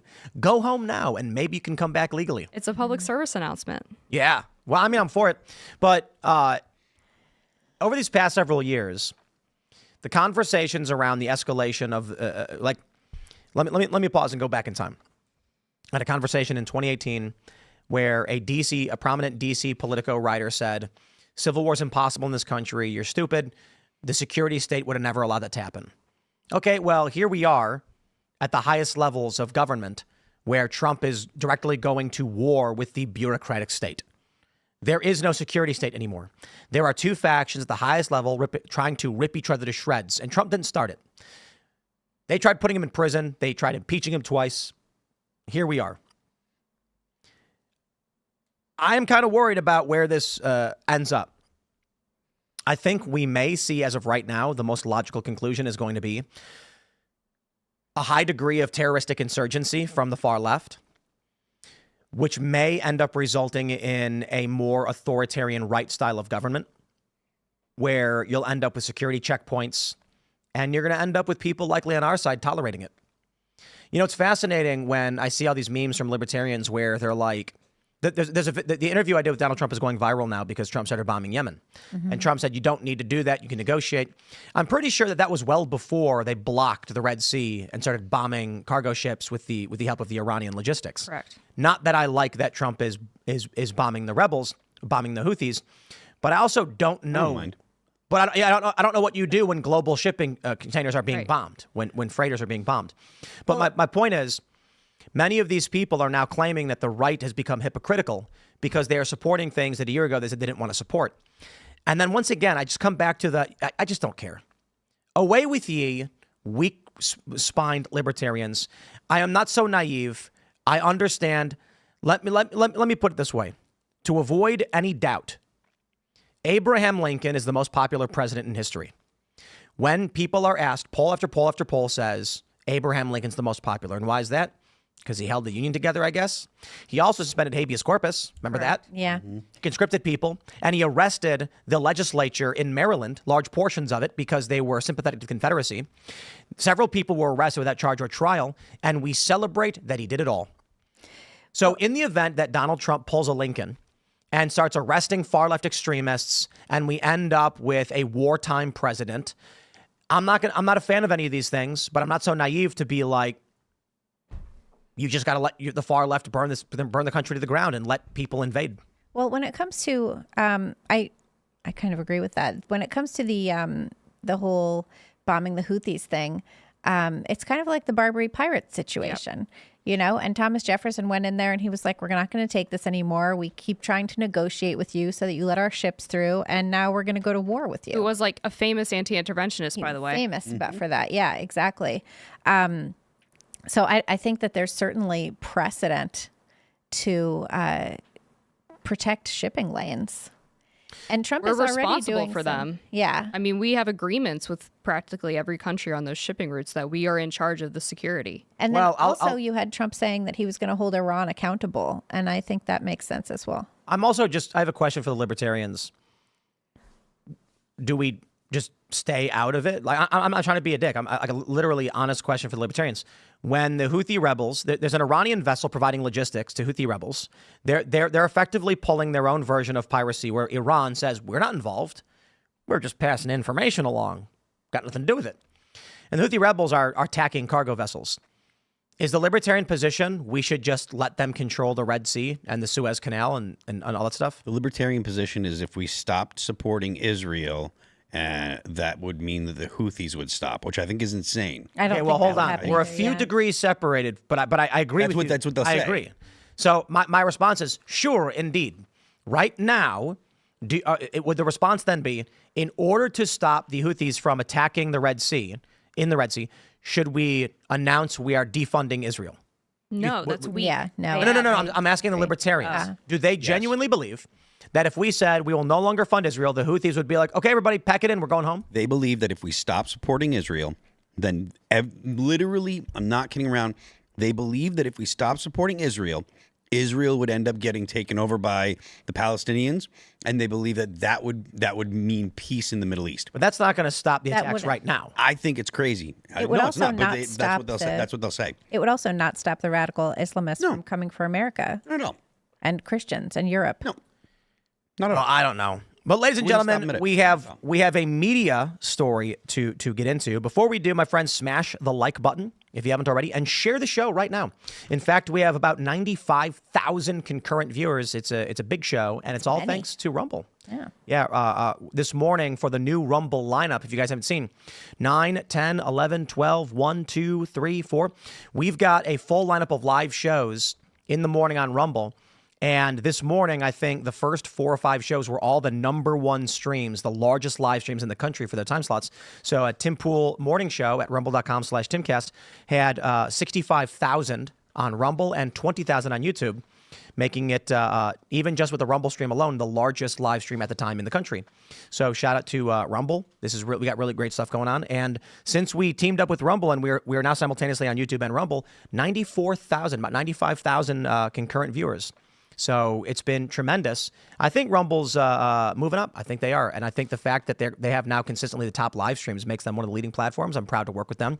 But smash the like button, share the show, and let's get into this media story. Ladies and gentlemen, breaking news. Daily Wire co-CEO Jeremy Boring to step down. This story has led to a whole bunch of conspiracy shenanigans. So there's 2 CEOs of the Daily Wire. And with Jeremy Boring stepping down, they say Jeremy Boring, co-founder of the Daily Wire, stepping down from his role as co-CEO to focus on creative projects for the company, he told staff in a memo obtained by Access on Tuesday. Boring has been with the Daily Wire since its inception in 2015. He helped grow the outlet from a tiny news startup with $4.7 million in seed funding into a media giant valued at north of $1 billion. Caleb Robinson, the company's founding CEO, will become the company's full-time CEO effective immediately. Robinson and Boring have been co-CEOs since 2019. Robinson co-founded the company alongside Boring and the outlet's editor emeritus, Ben Shapiro. In a note to staff, Boring said he will remain with the company in an advisory role. He will continue to host Daily Wire Backstage with the company's monthly show featuring Ben Shapiro, Matt Walsh, Michael Knowles, and Andrew Klavan. He'll focus full-time on creative projects, including the completion of the Daily Wire's TV series, The Pendragon Cycle, in which he serves as director and executive producer. They're going to mention he's led the Daily Wire's commercial expansion over the past decade, growing the outlet from a social media publishing brand to a streamer and e-commerce giant. Daily Wire Plus, BentKey, etc. Robinson and Shapiro plan to continue pursuing a growth investment in 2025. So this is another story that we saw back in December, that they were looking for investment. Brett Cooper posted this. Just an image of Jimmy Kimmel slowly turning and looking to the camera and then giving a little nod. I have no idea what that means. So one can only speculate. But I suppose it implies that Brett Cooper and Jeremy Boring did not get along. Honestly, I don't know. I think Jeremy's a great guy. I consider him a friend. I wish him the best. Had no idea this was going to happen. Brett Cooper says, genuinely excited to see where Ben and Caleb take the company next. And then, of course, Jeremy Boring confirms this by tweeting it out with a new chapter. And my favorite element of this is a tweet from Ian Carroll. Daily Wire CEO Jeremy Boring stepping down. Oh no, there's so much more tea than that. My sources have been telling me about the story for months. Here's the inside scoop. I'd like to just jump ahead to a portion of Ian Carroll's video and press play for you guys. And here we go. Into production and did not nearly recoup the costs. So then you remember when Tim Pool was kind of rearranging his business and all sorts of weird stuff was happening there? I don't even know if Tim knows this yet directly, but it sounds like the Daily Wire was trying to manipulate him into buying the Daily Wire and trying to present it as super profitable. The rumors I'm hearing is that Jeremy Boring thought Tim Pool would be dumb enough to fall for it, and he was the exact kind of guy they could sell to. I heard that they allegedly offered him an all-stock deal, which would be worth fucking shit because their stock is fucking worthless because they're bankrupt, allegedly. So props Tim for not taking that deal. That would have been a huge... I must admit, my friends, I can't believe that the story has been leaked. That's right. I'm a billionaire. I have I'm actually an heir to a emerald mine in South Africa. And I am so wealthy that when the Daily Wire was in financial distress, they came to me and said, Tim, your show is about 20% as large as our company. No, I'm sorry, 7%. Perhaps you could buy us out. This is my favorite part of the conspiracy theory because people are hitting me up all day like, is this true? Did the Yeah, Daily you should Wire? have got a loan from China and then bought the Daily Wire. What does an with that. all-stock sale mean? I don't have any idea. We're going to give you all of the, okay, just real quick. If the Daily Wire was going to sell their company to me, that implies I am buying all of the stock in the company. So an all-stock sale would imply that they wanted stock in Timcast in exchange for all of the stock in Daily Wire, or they wanted to give me all of the stock. In all seriousness, what? I didn't even know that the Daily Wire was publicly traded. The quartering, Jeremy Hambley says, the whole thing falls apart at, quote, they thought Tim Pool could buy the Daily Wire. The Daily Wire is a $1 billion valuation. The claim the Daily Wire thought Timcast has the assets is totally insane. I mean, Tim makes a lot of cash, but, dude, there was never any circumstance in which anyone ever asked me to buy the Daily Wire. I have no idea where that comes from and what source claimed that the Daily, okay, the concept of an all-stock deal makes no sense in regard to a sale. So I don't know who told Ian that. The Daily Wire. I'm trying to be a dick, Ian, but that's crazy. Daily Wire is privately owned. It's not even. It's not. But they have traded. investors. Yeah, but it's not like. No, but I mean, people have stock in the company, like the owners and stuff have stock Equity. in the company. Yeah, Right. I mean, I guess, They but- probably do issue shares they in have some like some form. percentages. Like we have that at Post Millennial, you know. But like, they were going to sell the company to me for shares. That implies Shares in the company, the new company. that would An all stock sale would mean that the company they get all the stocks from the company that's buying them. Right. So from your company. exactly. I'm like, it would be implying that they approached me and said, Tim, we want half of Timcast in exchange for all of Daily Wire. Correct. Yeah. Okay. Yeah. That's just nonsense. But anyway, what do you guys think? I mean, this is kind of unexpected. This is Jeremy Boring. He's stepping down. It's a big media move. Look, man, I think that Pendragon is expensive, and that's why. Those are the rumors. But I got to be honest, with Ian Carroll's assessment on a lot of these things, I don't think they're right. So he was saying previously that they're, like he's saying in this video, they're bankrupt and they froze all their credit cards and stuff like that. That's not true. That's impossible. Like, guys, I know they're seeking investment funding. Daily Wire wants to be bigger than just, like a podcast sales company. But we've all been there. They've got a merch department where they sell products. I think they publicly announced that Mayflower Cigars did like $5 million in sales. They are not hurting for money. No. They are looking for rapid expansion in the short term. That's what the investment is for. When I first heard that Jeremy was stepping down, I was like, I kind of just imagine he's an extremely wealthy middle-aged man who doesn't want to be the king of the mountain anymore. I think that's reasonable. Yeah. I think it's a lot to be the king of the mountain. Certainly is. And for a company as big as the Daily Wire, I'm wondering if he's just like, I've got a family, I've got kids, and I've got more money than I know what to do with. He's got Jeremy's razors and all that. He's got that whole thing. Oh, right. Yeah. And I'm wondering like what his ownership and percentages are on that. He's probably looking at, he's going to be rich forever. The products he's made, he's going to make forever. He's stepping down as CEO. He's probably getting paid forever. He's an owner in the company. He's going to be rich forever. And the idea that the Daily Wire would freeze everybody's credit cards and shut down, you would know a lot more about the financial distress of the company before that happened. Because that's what a credit card is. It's money that's not yours to spend on things. So there are a lot of companies that go bankrupt well before they shut down credit cards. People who are at the top of a really profitable company and are deeply ambitious often have a difficult time just walking away, though. Yeah, like look at Brett Favre. He couldn't walk away. I don't know. In the business world, there are founders and there are CEOs. Mm-hmm. And that's one of the first things you learn when you're working for a startup. The reason why people go to Shark Tank, because they're founders, they're not CEOs. They're going to the guys who run businesses and say, I thought of a product. I've sold, $100,000 in product. I need someone who runs a business to take it over. And Jeremy's better than most in that he started it and built up to this point. But let's be real. It's been, 10 years? And now he's stepping down? Mm-hmm. That seems totally normal. Did we think he was going to be CEO for life and then retire, and they'd build a Mickey Mouse like Walt Disney kind of statue of him with Ben Shapiro hugging or something. The drama people. That'd be want cute. You know, Perhaps. It's just the whole situation is really just a drama situation. It's pretty normal, like for someone to step down, like Tim was saying. I mean, it's kind of a non-issue. Yeah. The Brett Cooper aspect might be a little bit interesting, considering she shouted out Caleb and Ben, so clearly there's some friction between her and Jeremy. But otherwise, it's like, well. So he's doing other things. I don't know. I don't have any kind of inside knowledge as to how things are working there. I assume that they spent a boatload of money on the Pendragon cycle. I haven't seen any kind of like previews for it. And is that the children's show one? No, it's their version of Game of Thrones. Oh, it's their Game of Thrones.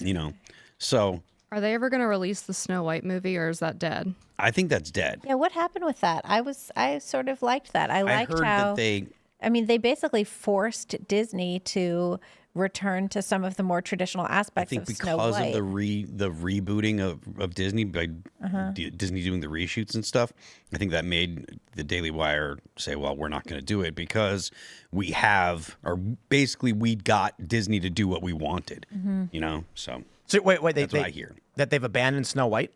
Yeah, I think that I think the Daily Wire is not doing the Snow White. I thought it was supposed to be Brett that was going to be Snow White. Yeah. So they're not doing Gina it. Carano should have been the Wicked Queen. I thought she said they were filming when she was in Budapest.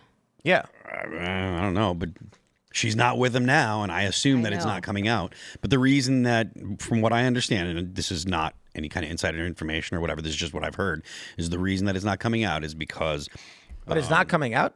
Disney decided to redo. That's what I heard. But But Disney went hardcore woke to the extent that they canceled the red carpet for Snow White.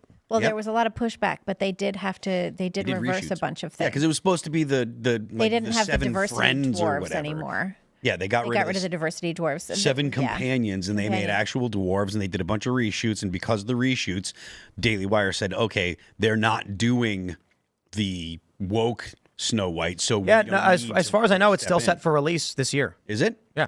All right. We'll see. Well, so didn't the Disney Snow White just premiered in Barcelona or something? Mm-hmm. And no one likes it, if I understand correctly. And one of them didn't go to the premiere or something. One of the actresses. Oh, really? Yeah. Interesting. Well, Rachel Zegler was there so that she could say she hates the movie. I mean, she hates everything Disney. Maybe they canceled it.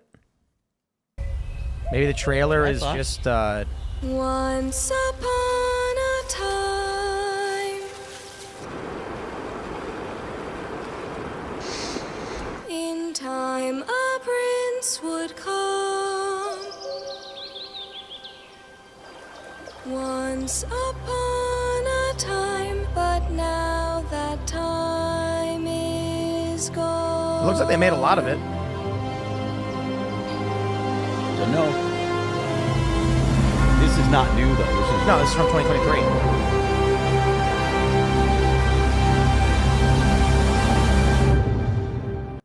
I mean, I haven't heard any updates. I haven't heard anything in a while. Okay. Well, it's a crazy world we live in. Yeah.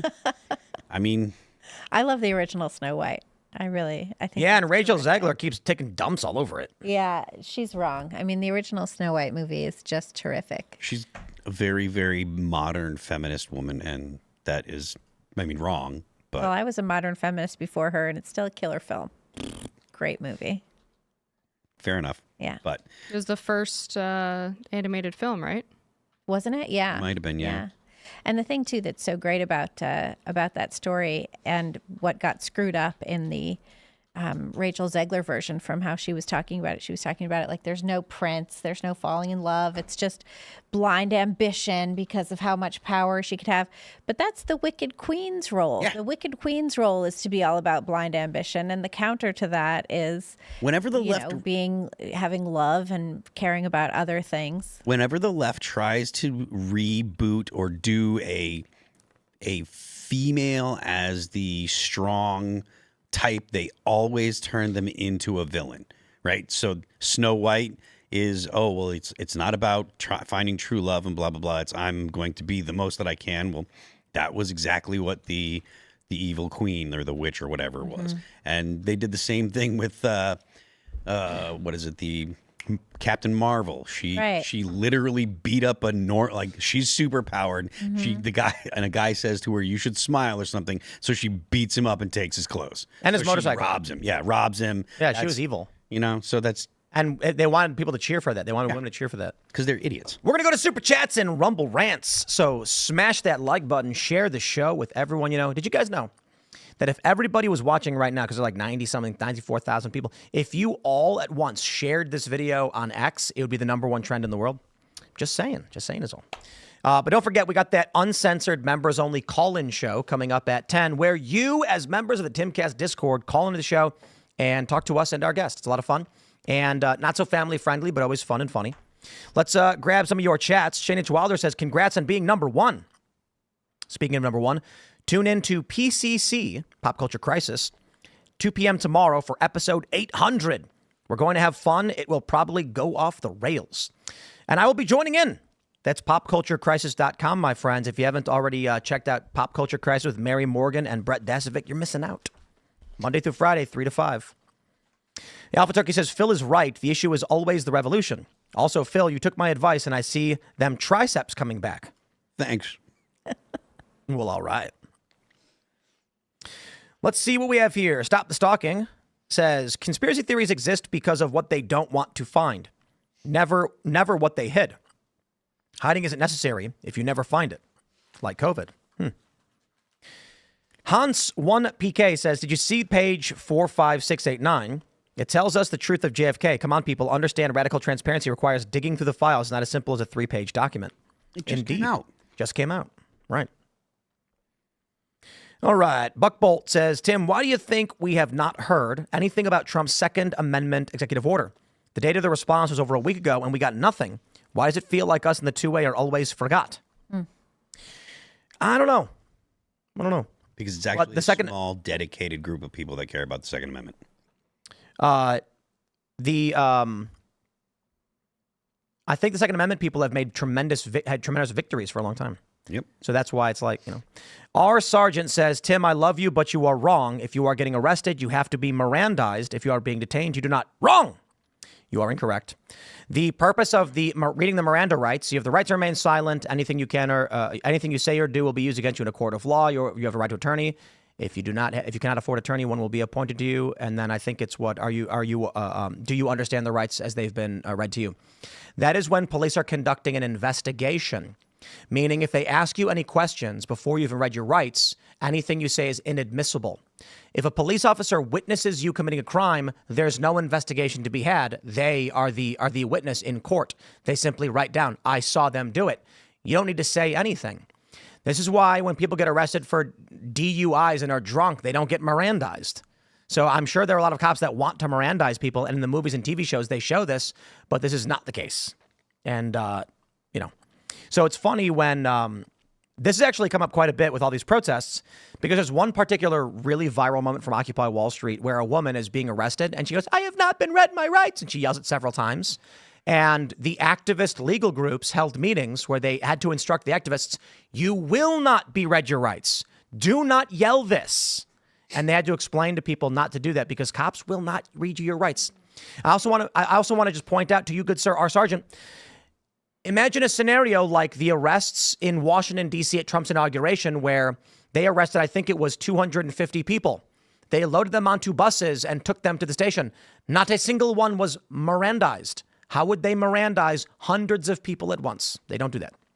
So it's funny because we've actually had cops on the show, I'm pretty sure, talk about this. They were like, I'm not investigating anything. I watched you do it. I think we were talking about Jack Posobiec getting punched by that Antifa guy. Yep. All right. Let's grab some more of these here messages from all y'alls. What say you, Dan Harlan? Sorry I'm late, but I had to go back to make sure I heard that someone was an anti-communist and counter-revolutionary. Was not disappointed. Let's go. Yep. I also want to stress I figured out the best way to get likes, because you tell people smash the like button and they say, yeah. But if I say every like is one more year to Fauci's prison sentence, we got 17,500 likes yesterday. And I was deserved like, well, every one of them. So smash that like button, and then I will take a screenshot and I will send it to the president and say that's how many years he's got to get. Look, the He knows audience the president. He's met him. He knows the president. Yeah. I would like to see some real accountability, but I doubt Fauci will give in a year. We'll see what happens. All right. He's been pardoned. Did he get pardoned, or did a robot sign a document? Could you? Okay, I just want you to imagine they're in the White House. It's Fauci, it's Hunter, it's Milley, and they're sitting there looking at each other, and there's just sweat pouring down their faces. And then they're like, hit the buttons, and then they slide the pardon. They print it up, and they press the button, and it goes Joe Biden, and then he's like, okay, let's get out of here. Well, you have to put a card in that machine to make it work. Hunter Biden's pardon was previous to that. I think the last day pardons were Milley, Fauci, and the J6 committee. Yep. So, but Hunter's pardon was previous to that. So I think Hunter's is legit because, you're going to look after your bag man. That's important to you. But yeah, I think what I think is interesting about this auto pen thing is you had the oversight project come out today and isolate 32 other instances where auto pen was used on, whatever other stuff, warrants, clemencies, and some other things, and pardons. Warrants of whatever it is. You know what it is. I don't know what it is. Well, but it's Heritage pointed. You had all of this. Yeah, it was Heritage, and it all came out. But they pointed out that some of the pardons previously issued were on dates Biden was not in the United States. Right. So he did not. So he did not do it himself, but he could have authorized it, and I think it makes sense to ask about that. I mean, presidents in communication? They all know each other. I think that outright voids them. I don't think it voids them retroactively. You're right. They were void to begin with. Made at this point saying you can't use auto pen for No, I think clemency. They're not real. They're not real. And I'm sorry, that's your fault. If you sign pardons with an auto pen, that's your fault. Could you imagine if I were like signing a legal document and then they found out I didn't actually authorize a signature? What about all the Eagle Scouts who got letters crazy. from the president about how great it was that they were Eagle Scouts? Does he not actually care? Of course he doesn't. I would say right now, those are a stamp. The Supreme Court has not adjudicated the issue of auto pen. Therefore, the Biden administration has opened themselves up to this by issuing pardons signed with auto pen. That means Trump can challenge whether or not Biden had knowledge of these, and they're going to have to justify if Biden did. Then you have the argument that even Jake Tapper has argued Biden is cognitively impaired. And then you can ask, is a cognitively impaired president able to give authorization on signing documents? And I think the conclusion is going to be no. Because if cognitively impaired president said launch Z missiles, we would say no to that, even if they are the president. So how does this end up at the Supreme Court? Someone would have to prosecute Fauci. Yeah. And then his defense is going to go to the judge and say, I've got a pardon. Prosecute Benny Thompson first. Sure. Look, the judge is going to say, it's a pardon, bang, dismissed. They appeal to a higher court and they argue that pardon ain't legit because Joe Biden was Do you think they're going to take the time to do all this? I don't know. I'd imagine no. And as much as people want the cathartic release of Fauci in jail, I think Trump's concern is move forward and win the battlefield. I want you to imagine the scenario where Donald Trump is marching to the sea and he is burning down every farm, destroying roads and railroad tracks. And then like Sherman? Exactly. Yeah. But he's doing the deep state. And a bunch of people go, Mr. President, stop attacking the deep state because 10 miles behind you is Dr. Fauci. Go get him instead. Trump's going to be like, I know you're mad. I know you want us to arrest him, but we have a mission and we are going to march to the sea. He ain't going to stop. So I don't see the DOJ deciding to go to apply resources to go after one guy because it would feel good and we know it's justice. When the reality is Trump saying, let's make sure they can never do it again. I don't know, though. The DOJ is also doing an investigation into the remaining military officials who were responsible for the Afghanistan withdrawal. That's based. Yeah. That's right. We asked them about that this week at the But they're still active, right? briefing. They're still in the military? That's different. Yeah. Like Fauci's gone. And so it's like, let's make sure this never happens again. How? Okay, those involved in Afghanistan, out. Fauci, he's already gone. Okay, well, Trump's going to march to the sea on the deep state. And then after all is said and done, maybe. But the other thing, too, is how old is Fauci? 70-something? He's an old man. Right. Look, I know people want, again, the cathartic release, but I want to win. You know what I mean? I feel like there's bigger fish to fry than Fauci at this point. Yeah. Well, I mean, he's a big fish. I'm just saying, if there's a guy standing to your left and the gates of the enemy's fortress are left open, you don't say, no, we'll go there when we get time. Let's go take this guy. He's a criminal, right? We'll arrest him. It's like, okay, maybe after you seize the fortress and disable their ability to wage political lawfare against you, then you can start dealing with things like that.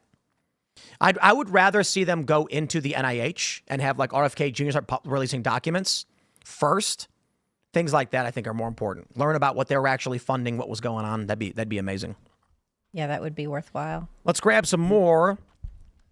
Okay, let's see. Ooh, I know there's one that I want to read. Let me see. Where did it go? It just jumped on me. So,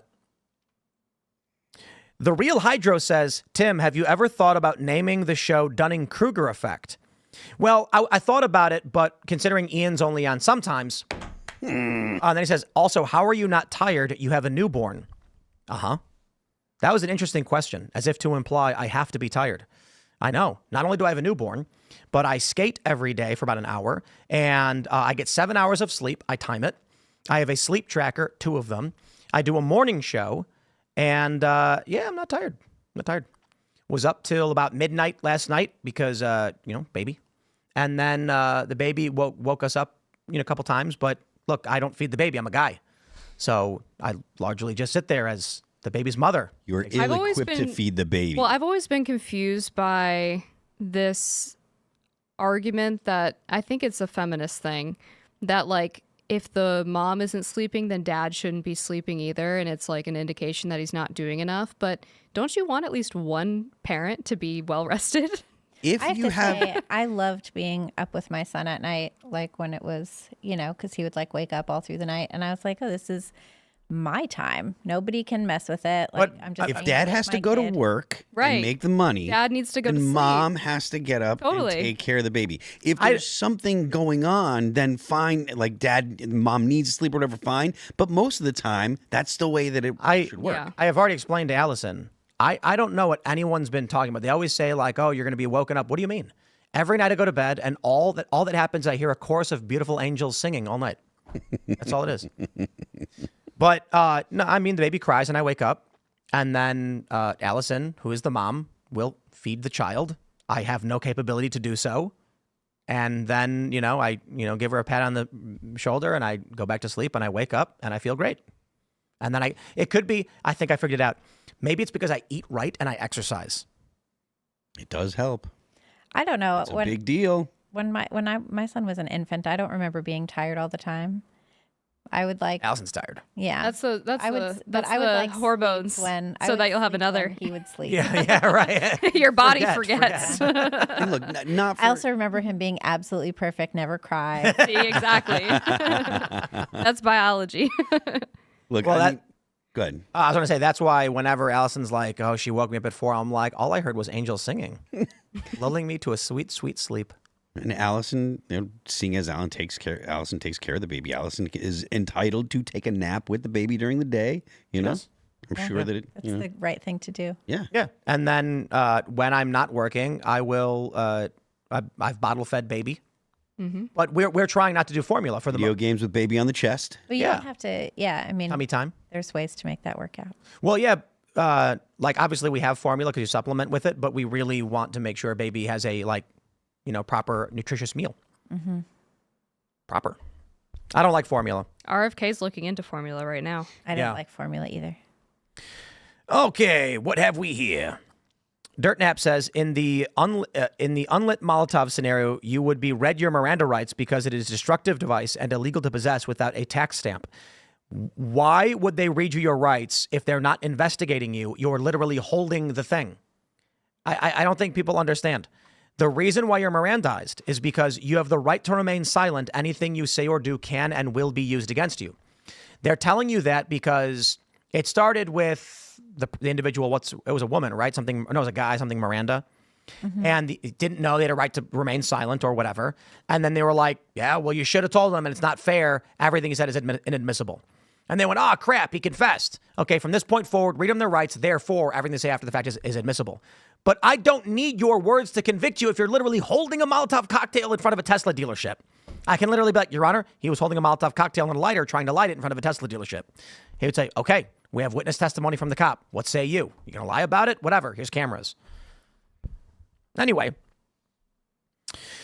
our sergeant says, are you an illegal immigrant? Do you want to stay in America? Turn in your coyote and or 10 known violent sexual criminal immigrants and get fast-tracked for green card evaluation. And then when they walk into the green card room, it's just a mine cart that they sit in and it goes down like a roller coaster and then brings them back to the country they came from. Beast. GSO59 says, our car insurance is going to get expensive. Indeed it is. Teslas are insured by Tesla. This is what's really funny because some leftists were like, they're not going to be able to get insurance. And I'm like, Tesla insures their own vehicles. Like Tesla, they have it in the app. Boop, Tesla insurance. Oh, really? Yes, right. You open the app, you click Tesla insurance, it goes boom, and it auto bills. Easy. Our sergeant says, I love the art in the studio, the skateboard and the paintings. Effing great. Thank you very much. Yeah, the skateboard is the right to arm bears. So if you believe that bears should be wearing flannel shirts, straw hats, and brandishing shotguns, then boonieshq.com. Pick up your right to arm bears skateboard today. Okay, where are we at? Someone says, did they find you, Tim? Indeed, they did not. They didn't. Although I'm pretty sure everybody knows where we are. You know, the funny thing is I mentioned before, we're not in the old studio anymore and cars still pull up and just people get out and stand there. At the old studio? Yeah. They'll just pull up, they pull up to the driveway and it's like a 1,000-foot driveway. I'm not exaggerating. Mm-hmm. It's up. It's a mountain, but it's an East Coast mountain. Guys, West Coasters, leave me alone. It's hilly. But it is a mountain.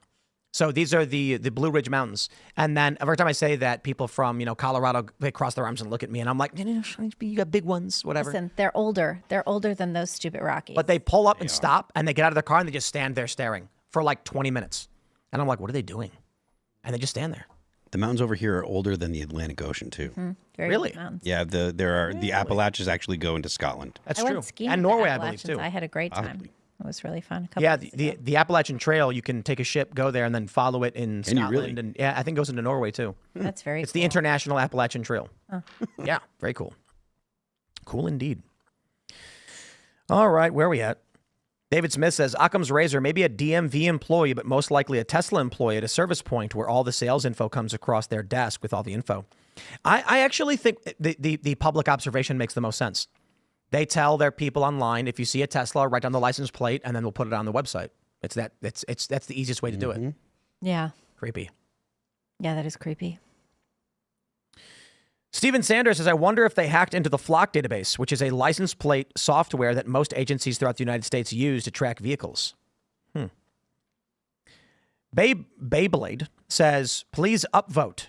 You can upvote these. Tim, can you confirm Ian Carroll's post about the Daily Wire and you trying to buy it? There is a universe somewhere where I am so wealthy, perhaps the heir to an emerald mine in South Africa, that I attempted to buy the Daily Wire. No such reality. This reality is not that one. So, Timothy Rhodes says, you guys see Utah's governor got busted forging signatures to get on the ballot. He and his lieutenant governor are illegitimate based on the latest story. I say, what? That's crazy. What? That's nuts. Uh-oh. YouTube's giving me the business. Let's see what we got here. We'll grab some more. All right. Where are we at? Spike 11111 says, the FBI and Laura Loomer go after this website. My money on Loomer getting them first. I agree with that, actually. Laura Loomer's going to find out who's behind the website before the FBI does. That's Laura Loomer doesn't sleep. I mean, she gets the job done, if you know what I mean. Like, she's got sources. She gets these stories out there. If she starts looking, she's going to figure it out. Rosenbrand says, the deep state desperately wants us divided and in a civil war. Yeah, I think we've talked about it before. A civil war would be the fastest way to get rid of the Constitution. Yep. I hope that's not the case, or hope it doesn't happen. Hal Gailey says the libertarian position is aggressors are fair game. So are they going to say that we're going to go at the Red Sea or something? It's and they always say that Israel is the aggressor because of the it was Palestine before Israel. So Jason Dixon says, Tim is correct about the Miranda warning. I'm a cop. there you go. There you go. That's right. Well, we had a cop on the show who was saying that. He was saying, you don't Mirandize people you're not investigating.